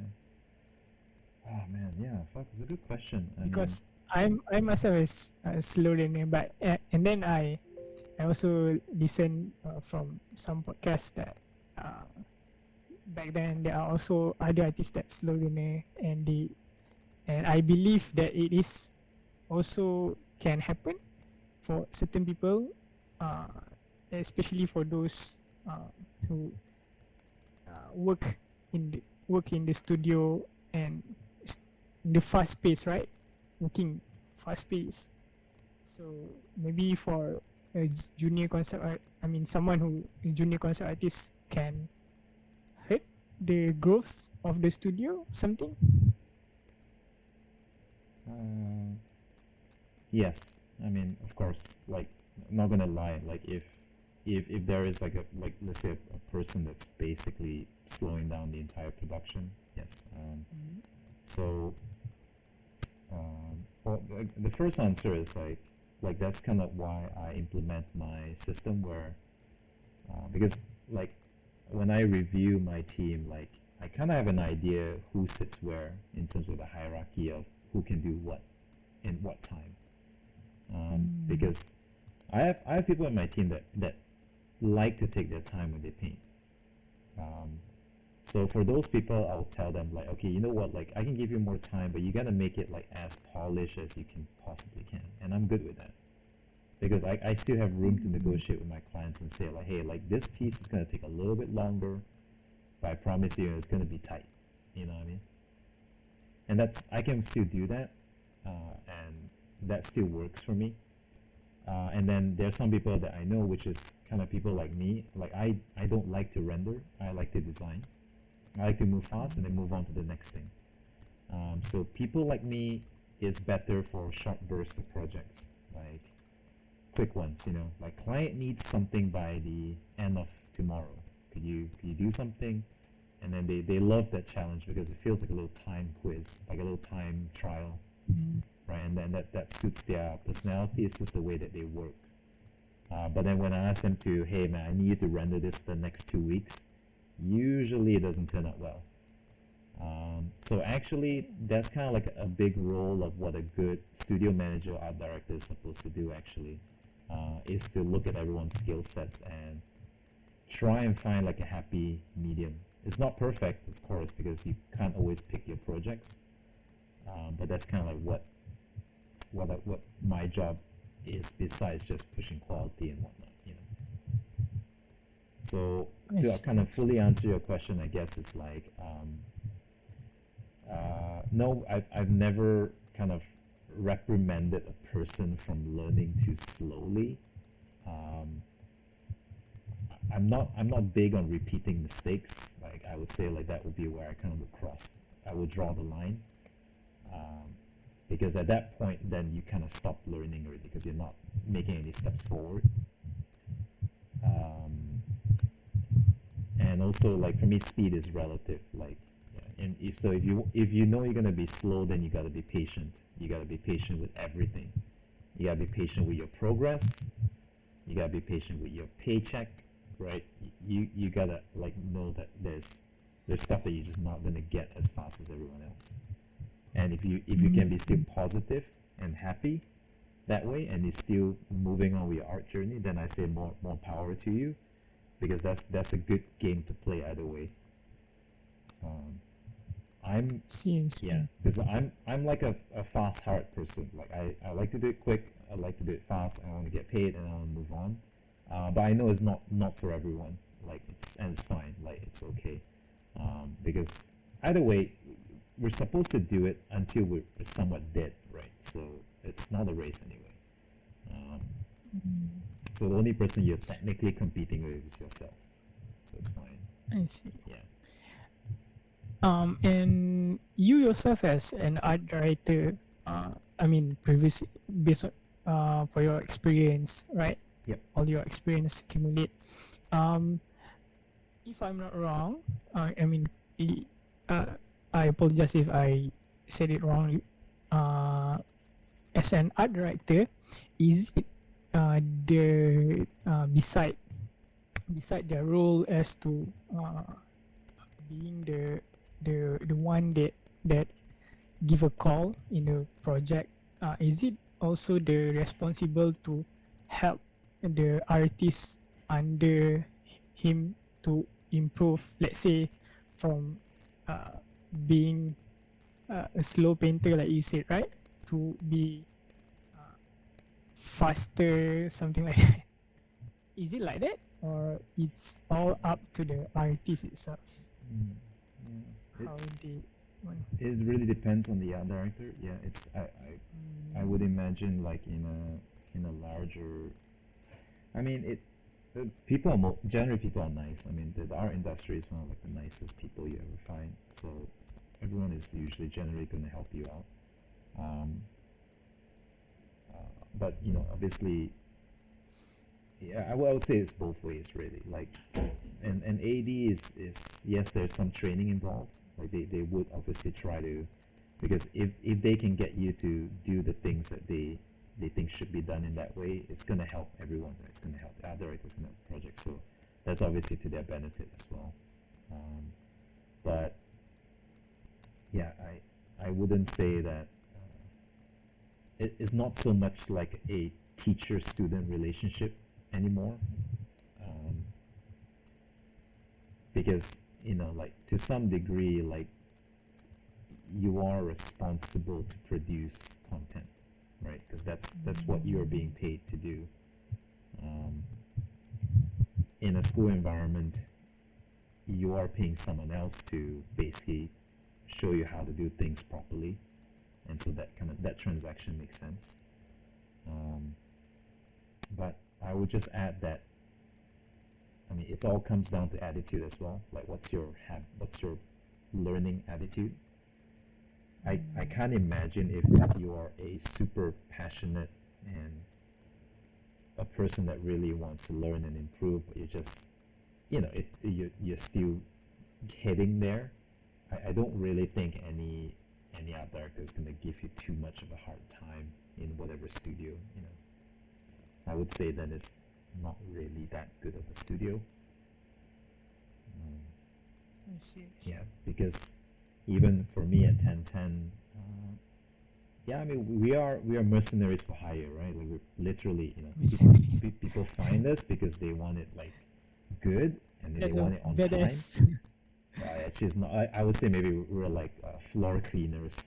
Like, maybe, yeah, they just like someone made it a doo doo, and then they want us to clean it up really well. Yeah, so maybe not mercenaries for hire. That's what I think, but what we really are is just a bunch of cleaners. So, there's a certain task that needs to be done, right? And we have to deliver because we're charging people money, and so we're contractually obliged to deliver.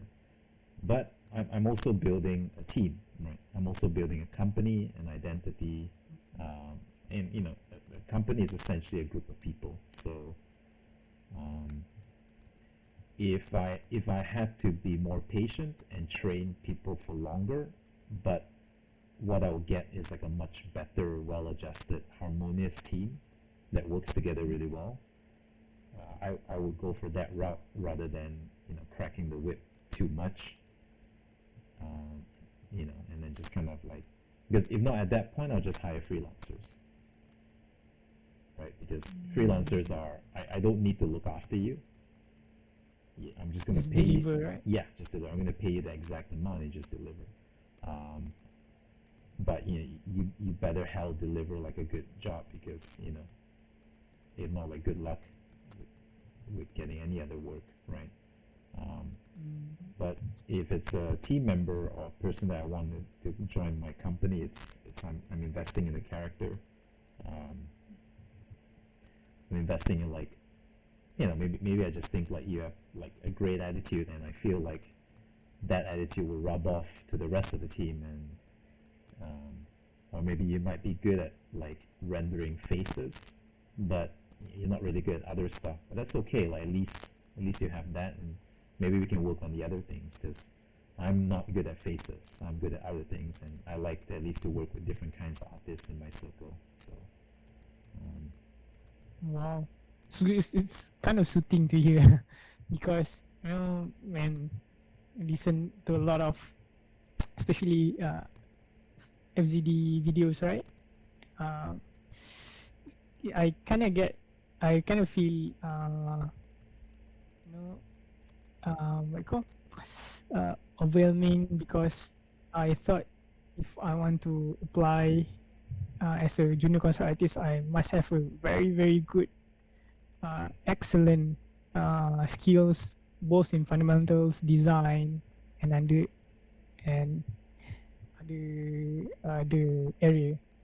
But when you share your thought and your experience, it's kind of soothing to know that a character also play a big role in career growth for someone. yeah, it's a huge role actually.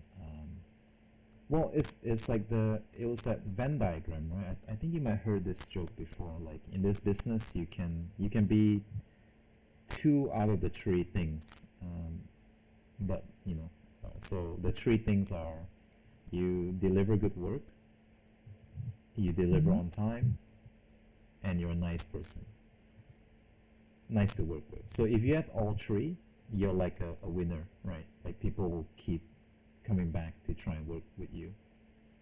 But you can have two out of three. You could be really good work and deliver on time, but like an absolute asshole, right? Like, super hard to work with. But you always deliver good work and on time, so they can bear with you. They're like, oh shit, I need to call up the asshole because I need this done. And it's fine. Or you could be deliver good work, really nice, but takes forever. You're always late. So they're like, okay, you know what? I got this project. The deadline's a bit flexible, but I need it to be good, and I just don't want to deal with bullshit right now. So I'm gonna call this person, right? Because he's nice to work with, she's nice to work with, she's pleasant, the artwork's good. It just takes forever. So you get what I mean? So you can be any one of the two. Ideally, you want to go for all three because the world is just getting a little bit smaller. Mm. Yeah. Or I think maybe in today's climate, I want to say like don't be the asshole, but I think there's a lot of successful assholes out there. Yeah, That was easy. yeah, I think I so. thought, especially in Malaysia, it's not much because of artists, right? So I wouldn't say I that. think there's a I lot of think in terms of percentage-wise, there's quite a very strong art community here. oh, is it? Or maybe because I self-taught, so I rarely in touch with Yeah, anyone. it will change really quick. Yeah, like once you get in touch with one or two closely. But yeah, I mean, you might be the new generation as well, you know, because I was from one generation, so. But it's changing, man. I mean, the stuff that MDEC is doing, the amount of push that there's the schools opening up, like there are big studios opening up here. Larian Studios opened here already. Namco opened here. This is not like a coincidence, right? This is clearly like people see potential in our country, so I'm very excited to kind of at least play some part in that. It's very nice. Yeah, so I'm gonna pop Oh in yeah. some textures. Sorry. Please Mm. continue. No, I'm just gonna pop in some textures. This is something that I purchased on photobash.org. Really good. Very The good. Gumroad thing. Have this mechanical feelings. Yeah, but I only Is buy. it I bought very this for very the high res? patterns. Yeah, super high res. All their stuff are like really good. You know. Oh yeah. Do you? I mean, in studio, Mm-hmm. do you invest on the on buying you know I call reference pictures Yes. like this for your team? Yeah. All the time. Oh, Yeah. I see. I'm not gonna lie. I mean, sometimes the team they proactively source the textures themselves. But see. usually it's from me. Oh, I'll okay. buy it just so that the money goes back to the industry. Blah blah blah. And yeah, I buy a lot of 3D models because I use a lot of Blender 3D in my workflow. I buy a lot of textures. For me, it's like it it elevates your work insanely because there's just stuff that there's just too many things that you don't know, so don't act like you do know it.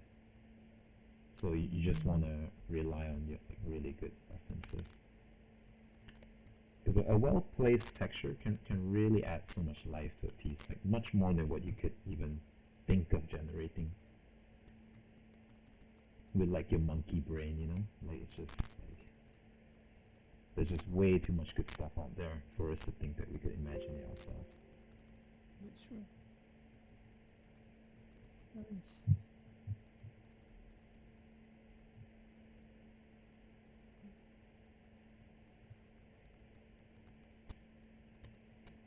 Just saturate that a little bit.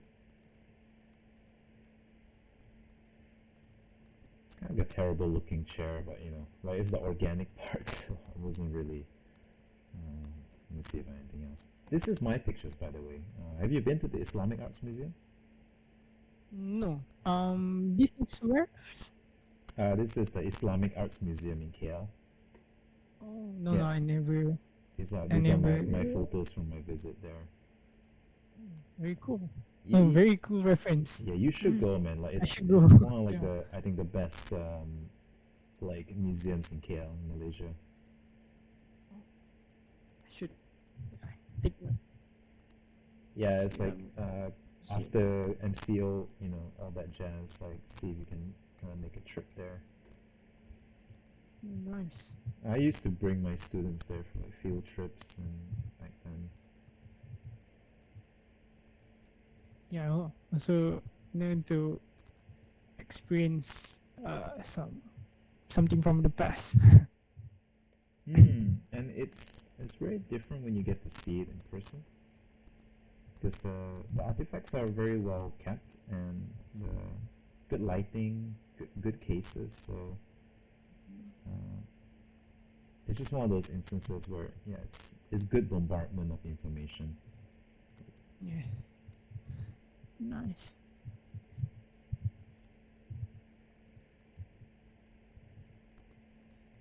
Do you do my background sound is too loud? No, not Sorry. at all. Not at all. Yeah. Because my PC is in the center of the room. Yeah, all good, man. I mean, same. Like I live in my apartment, so I'm just at the living room as well. By the way, are you going to post this on your YouTube, or this is for, I don't know. Yeah, So I I was just gonna post this on YouTube. Is that okay with you? totally okay. Yeah, Totally okay. great. Yeah, because I think like because some the serious honestly the questions that you brought up are excellent. And I think we talked about some nice stuff. Might be this our banter might be useful for other artists as well, other students. Maybe they I think might find it there's useful. I think my question is just a repetitive question that your student keep on asking you, right? I don't know. Or people. No, I wouldn't say that. I wouldn't say like you definitely have like struggles are real. Okay. If sorry, what I'm about to say. Sorry. Mm-hmm. What do you like to I mean, what you expect from me? I mean, of course they are good, excellent, and better. I mean, sorry, it's okay, good, and excellent, right? If do you mind if you can give your thought? But okay, if I do this, then I'm is a good bracket. If I can do up to this, then I'm in good, excellent, etc. Do you mind? Share. I mean, if you can give your thought, because I think one of the that I get excited to do is challenge. I see. Not to just do it for the sake of challenge, but sometimes kind of it's a thing that keep me stay up at night. Like right now. Okay, then what I would say is like I would say that the well, I'll just give you like the highest one, and then just anything else is just in between that range. Oh, sure. Yeah. So if you could create a new portfolio based New off portfolio. just one reimagining of your own of an IP, and I want to stress like reimagining an existing IP, not create something from scratch on your own. So let's say if you like a game like if you like The Last of Us, then reimagine The Last of Us in Egypt, for example. You know, like or The Last of Us in space, right? And then design Ellie, design Joel, design the clickers, design the zombies, and then instead of like a horse this time, it's going to be like a bike or something, right? Because they need to travel. So yeah, Sorry. yeah. There's something hit me. I was just about to say, Sorry. if you can pull that off, like come up with like a new set of designs, whether in color, obviously in color, with the highest fidelity you can think of, then that would be really good because if I'm not impressed, like I think a lot of people would be online, like a lot of headhunters would be. For let's say for if I were to, because um I like hard surface, right? And I think this I call this exercise that you give me, I can use it as my portfolio also later, right? Yeah. So can I like what you call adjust, maybe like make it a lot of more content on the hard surface, for example, or it's not visible. No, I don't know. You're much more knowledgeable No, no, it's because fine. Yeah, you yeah. get hired on what you show, right? I mean, you get paid to do on what you show Well, the people, right? yeah. I mean, Or is, I would say like maybe let's not get ahead of ourselves. Like maybe just because you don't even know what you can do yet. Yeah, okay, okay. because you have never done it before, right? So do one Oh, first, and then okay. all I'm saying is like do like play that one game, but the game I'm asking you to play is like pick an IP that you are a fan of, and then redesign it. So let's say if you are inherently a fan of mechanical designs, then pick a mechanical IP, like do Pacific Rim steampunk, that kind of a thing. But it needs to be like an existing IP, and it it needs to be a consistent theme. So don't do one Pacific Rim steampunk and then Consistent theme. suddenly jump into like another thing in the portfolio. It should be one set. Because only Alright. you only know where you're at when you're doing a Okay. set, because that's usually how production is. It's very easy to do one fan art in one piece. It's really really hard to kind of do 4 or 5 pieces consistently in a set. That's good. I just do not still don't jump.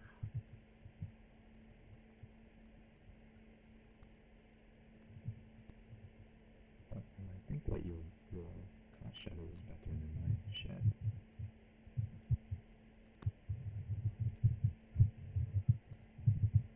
I need to work on my perspective.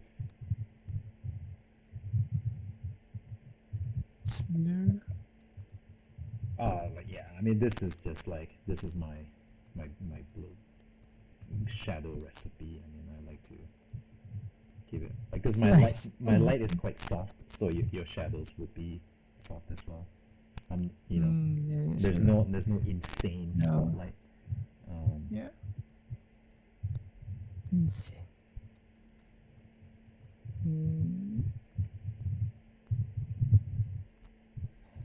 I guess I might be referring a lot to Scott Robertson book. I That's no, know, I know, yeah. it is something. But you have to understand, like Scott Robertson's, like he came from a product design background, and a lot of his clients are car product companies, and there's a certain expectation from clients in that world, uh, and the expectation is Scott Robertson's work. So, but usually in the gaming world and the film design world is not that. Like people don't care. Like hard shadow, soft shadow, it just doesn't matter. Like as long Oh, I the see. shadow here is just to show the Form. I ground mean the lighting. yeah, Okay. to help everyone understand like how this thing sits in space, right? So um, I'm just gonna see if I can find like a nice. I don't know if I actually have a ground texture. That's nice. What is a steampunk ground? You can do a Cobblestone. basic, yeah, the square stone, or maybe co- the marble stone. Yeah. You- Do I even have cobblestone? Not sure actually.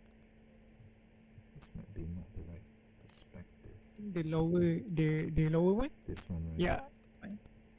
something like that. Could try it out. It's like kind of the wrong scale. It might make it look like a little toy. Oh, yeah, the angle. I'll give it a shot.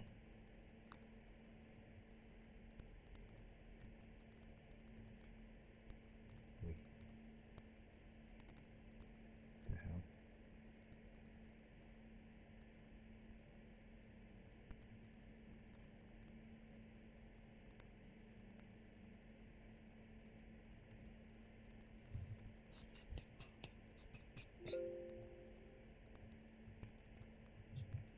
What?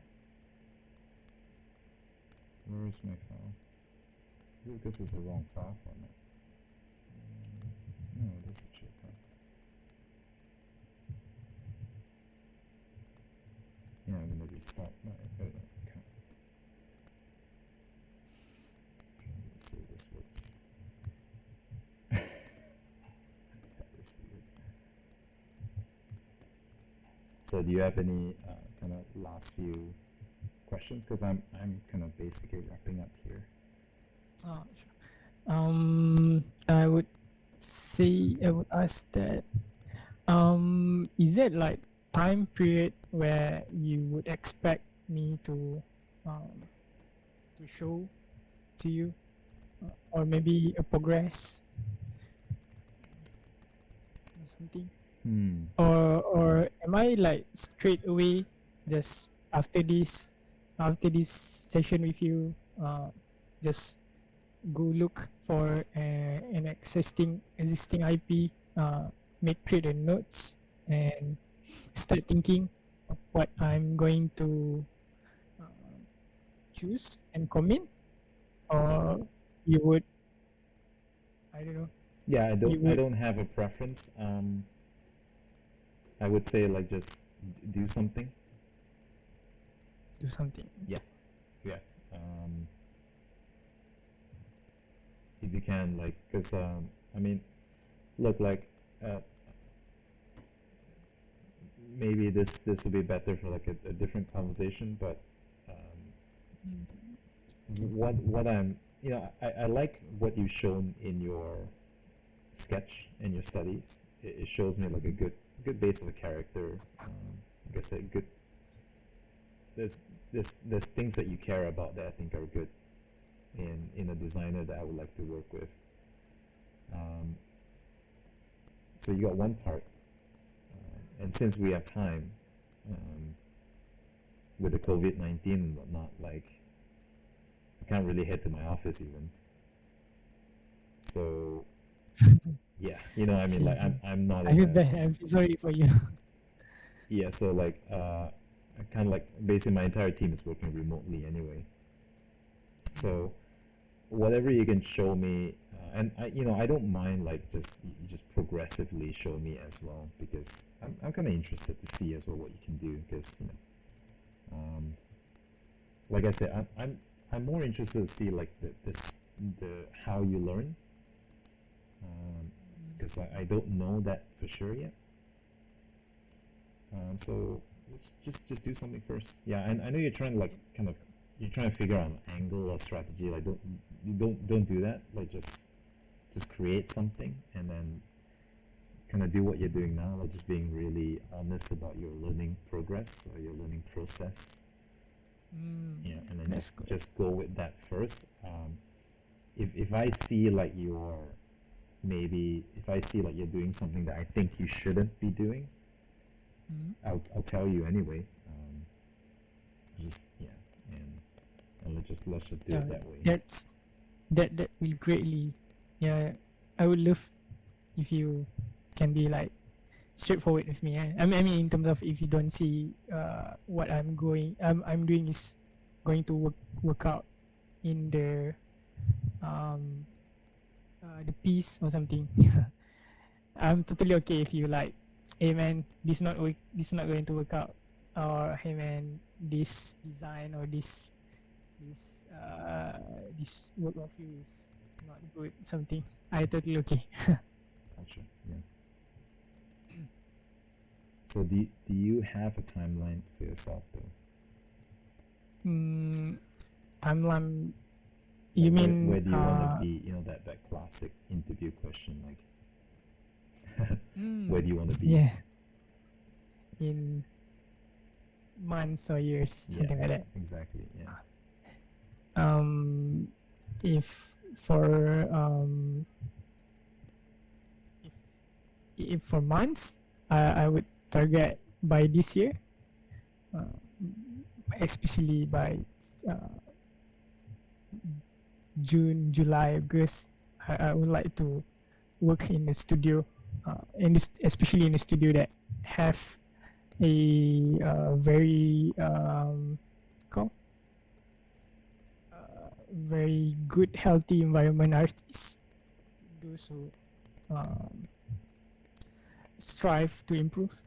It's, but yeah, as an outsider, I don't know which studio is like that, right? I see. But I can only guess such.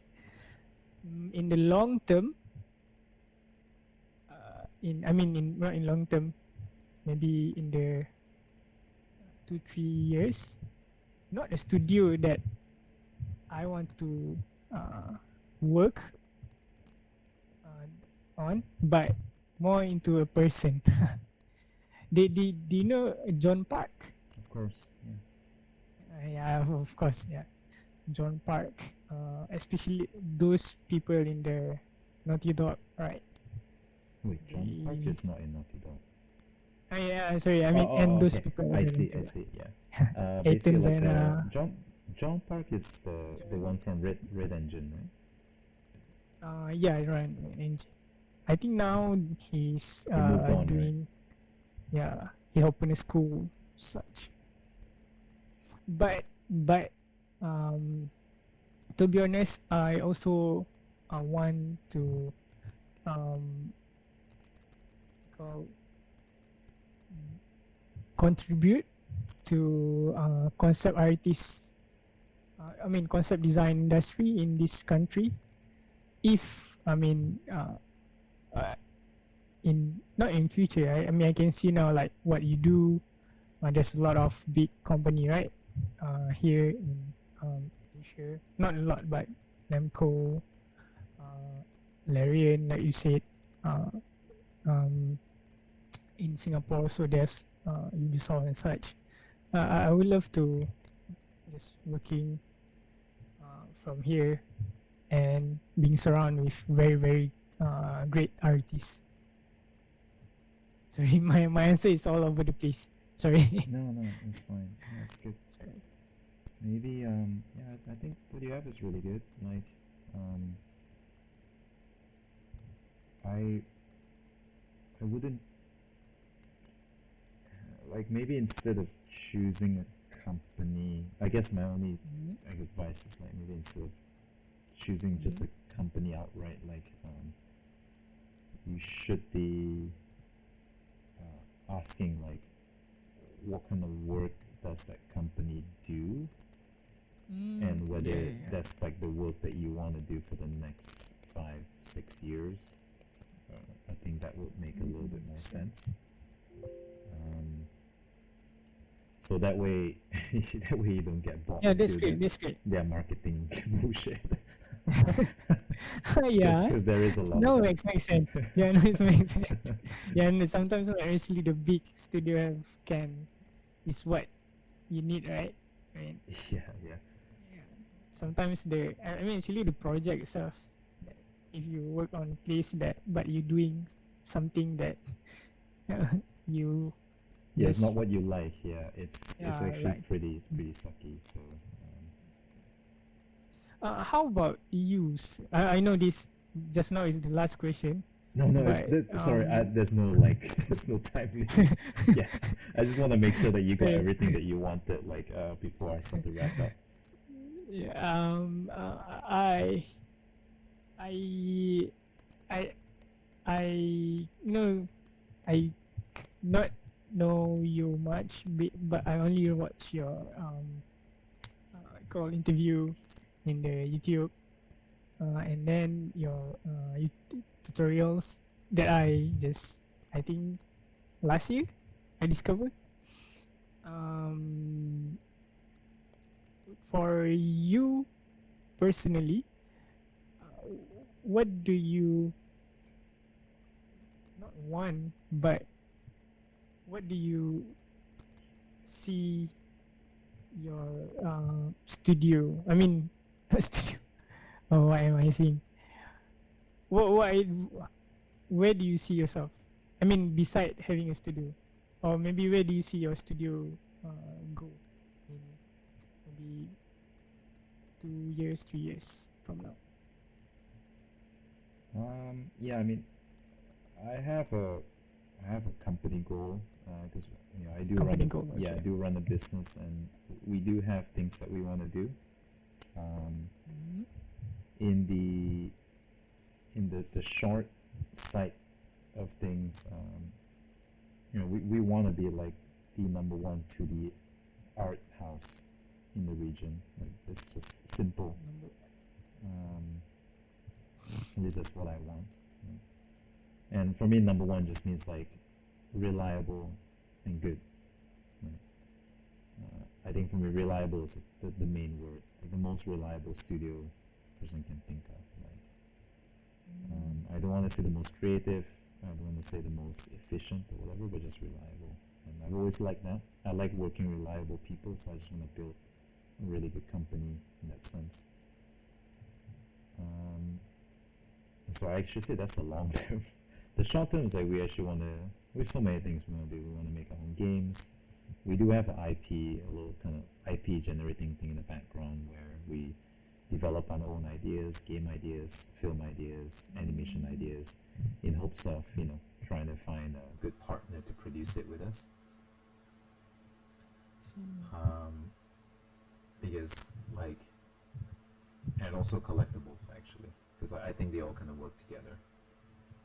Yeah, I mean, you need to more area that you can involve, I guess. Oh yeah, by the way, what are you the blur that you doing right now, right? Mm. Sorry, uh, do you mind if I ask what blur is it? I'm Yeah, so sure. sorry. I just This is uh, this is under the blur gallery. It's called tilt shift. still sure. Yeah, very very useful. So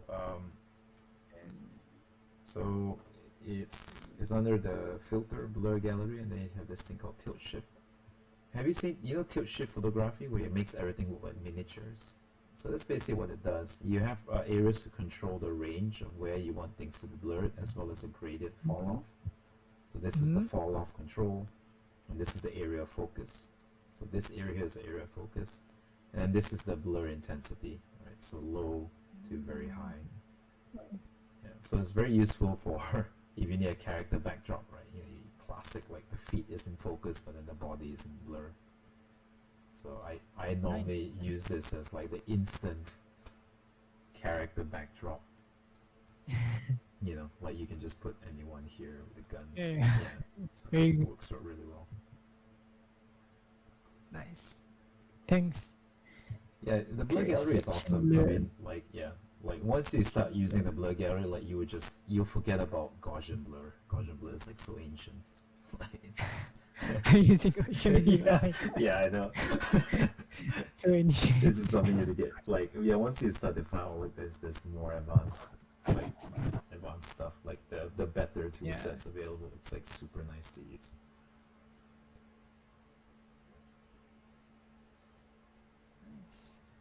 All right, clean Very up nice. is done. Thank you. Thank you. I'm glad you like it. No, no. Thank you. Uh, I it's very you know awesome to see your doing an overprint of my uh not good design. Ah, I'm don't going say to say that. Yeah, shitty, but yeah. yeah, since it's Yeah, I going to I be did edited. choose the design, so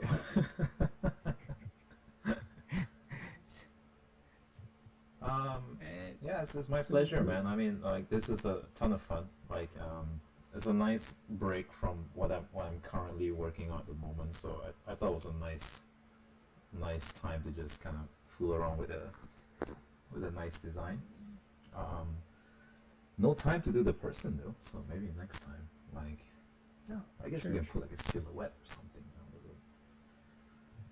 So, sure. man, okay, like, Maybe after this you can maybe after few practice, I I mean after few work that I do that I incorporate this method, we can do a like much more deeper um I don't know maybe over pain, maybe we can point out the newbie mistake something like that.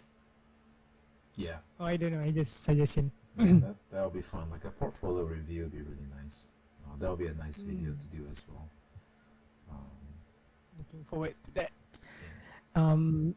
I'm really thankful for this session and the time that you willing to spend to do this with me, and also your friend Robin.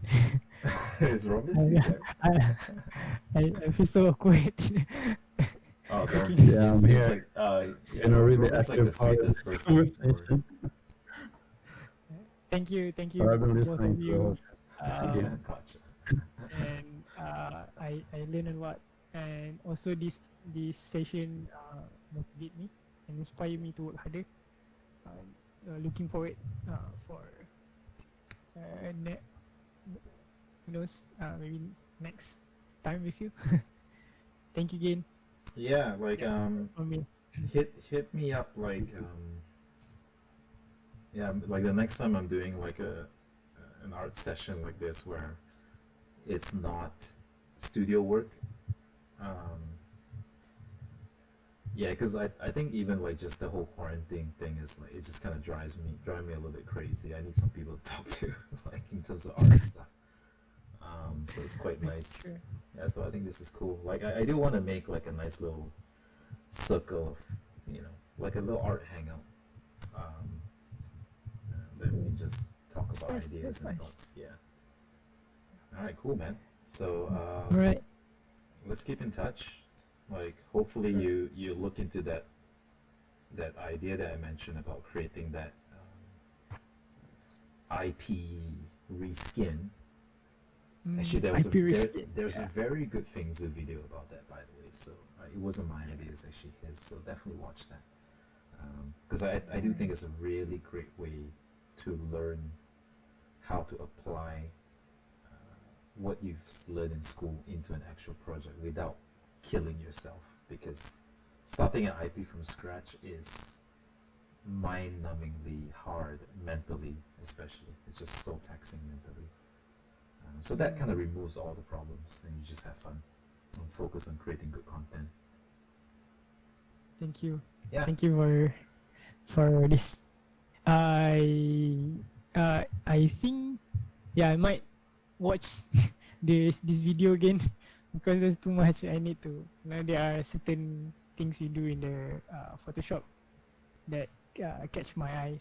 I think I can just watch it back when you upload it, or maybe on your other tutorials. Yeah. I just checked like it is still recording, thank goodness. So, so yeah. All right. I'll Oops. Mm, Oops, yeah. I forgot to press the Yeah, button. press the red button. Yeah, like dude. So I think this should be up. This weekend. Yeah. It's a long weekend. It's Labor Day, right? So maybe it'll be out by the weekend. I'll let you know when it's up. no All right, worries, man. no worries. Thank you. It's Thank you. midnight. Thank you Alright. to both of you. Cheers. Have a good day. Okay, Have a take good care. weekend. Good night, dude. Bye. Bye. Good night. Bye.